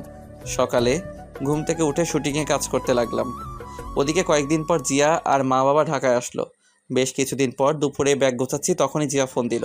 ওই, আজ 9 দিন হয়ে গেল, আসবা না? আসবো, আজকে রওনা দিব। জিয়া কি হয়েছে? তখনই লাইন কেটে গেল। আমি অস্থির হয়ে পড়লাম। আমি মায়ের ফোনে কল দিলাম, মা কল ধরছে না। আমি বেশ কয়েকটা কল দিলাম। এরপর রহিম চাচাকে কল দিলাম। 2টা কল হতেই কল ধরলো। চাচা, জিয়ার কি হয়েছে? মাথা ঘুরে পড়ে গেছে। কি বলো? তাড়াতাড়ি তুমি ডাক্তার ডাকো আর আমাকে জানাও। ঠিক আছে। এরপর আমি কল কেটে দিলাম। আমি জুবাইর ভাইয়ের কাছে গিয়ে বললাম, ভাই আমি ফ্লাইটে যাব, জরুরি দরকার। কেন, কি হয়েছে? ভাই জিয়া মাথা ঘুরে পড়ে গেছে। ঠিক আছে, যা, আমরাও আসছি। ওকে। এরপর ভাইয়ের কাছ থেকে কিছু টাকা নিলাম। এরপর ব্যাগ নিয়ে বেরিয়ে পড়লাম। প্রায় অনেকক্ষণ পর ঢাকায় আসলাম। আস্তে আস্তে প্রায় রাত হয়ে গেছে। আমি এসে কলিং বেল দিলাম। কিছুক্ষণ পর চাচা এসে দরজা খুলে দিল। চাচা, এখন কি অবস্থা? এখন ভালো। আরেকটা খুশির খবর আছে। কি? আগে ভিতরে যাও। আমি ভিতরে আসলাম। তারপর আমার রুমে গিয়ে দেখি জিয়ার পাশে মা বসে আছে। আমাকে দেখে মা বলল, শাহরিয়ার তুই বস, আমি তোর জন্য খাবার নিয়ে আসছি। মা জিয়ার কি হয়েছে বলো? মুস্কি হাসতে হাসতে বাহিরে চলে গেল। মা শোনো শোনো। আমি গিয়ে জিয়ার মাথায় হাত রাখলাম। তখনই জিয়া বলল, ওই, ফ্রেশ হয়ে আস, আমার কিছু হয়নি, আর একটা সারপ্রাইজ আছে। কি বলো? আগে যাও। আচ্ছা। এরপর আমি ড্রেস চেঞ্জ করে ফ্রেশ হয়ে নিলাম। তারপর এসে দেখি মা খাবার নিয়ে আসছে। মা তুমি খাবার নিয়ে আসছো কেন? আমি তো নিচে যেতাম। তোর জন্য আনিনি। তাহলে কার জন্য? আমার মেয়ের জন্য। কি বলো? আমার তো খুব খিদে পেয়েছে। তুই যা, আমি আসছি। এই বলে মা জিয়াকে মুখে তুলে খাইয়ে দিতে লাগলো। আমি নিচে আসলাম। এসে দেখি টেবিলে বাবা বসে আছে। আসসালামু আলাইকুম বাবা। আসসালামু আলাইকুম বস। আমি বসলাম। তা কাজ কেমন চলছে? এই তো আলহামদুলিল্লাহ। তোমার? ময়মনসিং ভালো ছিল? আমি তো কাউকে চিনি না, তাই ভাবছি আমি চলে যাব। না, তোমার কিছু করতে হবে না। আরে সেখানে আমার কত বন্ধু, আমি থাকতে পারবো না। ঠিক আছে, তোমার যেমন ইচ্ছে। তুই বৌমাকে নিয়ে এখানে থাক। ঠিক আছে। কি এরপর হলো? বাবার সাথে কথা বলতে লাগলাম। একটু পর মা আসলো, এসে আমাদের খাবার দিল। আমি খাবার খেয়ে রুমে আসলাম, এসে দরজা বন্ধ করে লাইট বন্ধ করলাম, বিছানায় এসে শুয়ে পড়লাম। তখনই জিয়া আমার বুকে আসলো। আমি বললাম, এবার বলো। বলবো। আরে বল না। তখনই জিয়া আমার কানের কাছে এসে বলল, তুমি বাবা হতে যাচ্ছ। কি সত্যি? তুমি খুশি হয়েছো?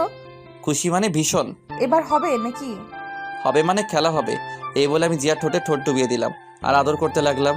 1.5 বছর পর সকালে আমি আমার মেয়েকে নিয়ে শুয়ে আছি। তখনই আমার মেয়ে হিয়া কান্না করতে লাগলো।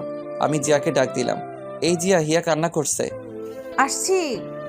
তখনই জিয়া আসলো, দেখে আমি মেয়েকে কান্না থামানোর চেষ্টা করছি। এদিকে দাও, তুমি পারবে না। আমার মেয়েকে আমি কান্না থামাতে পারবো? তোমার মেয়ে মানে? আমারই তো। ওকে, তাহলে মেয়ের খিদে পেয়েছে, দাও আমি যাচ্ছি। এই না না, আসো, হিয়ার খুব খিদে পেয়েছে। শয়তান একটা, দাও আমার কোলে। এরপর জিয়া হিয়াকে খাওয়াতে লাগলো। আমি উঠে ফ্রেশ হয়ে নিলাম। ফ্রেশ হয়ে এসে দেখি জিয়া হিয়াকে আবার ঘুম পাড়িয়ে দিয়েছে। আমি গিয়ে পিছন থেকে জড়িয়ে ধরলাম আর ঘাড়ে মাথা রেখে বললাম, আদর চাই। হবে না। কেন? হরতাল 3 দিনের। ইস, কেন? বুঝো না কেন? উফ, তাহলে মিষ্টি দাও। এটাও হবে না। কেন? এই বলে আমি জোর করে জিয়ার ঠোঁটে কিস করতে লাগলাম। কিস করতে করতে বিছানায় ফেলে দিলাম। এরপর গলায় পেটে আদর করতে লাগলাম। এই না। তখনই মনে হলো, তাই শক্ত করে জড়িয়ে ধরলাম। কি মহারাজ? আরেকটা পুতুল আনার চেষ্টা করছি। চুপ, আমার লজ্জা লাগে। তাই এভাবে চলতে লাগলো আমাদের জীবন। এই ভালোবাসা শেষ হবার নয়। ভালো থাকুক এই দুষ্টু মিষ্টি ভালোবাসা।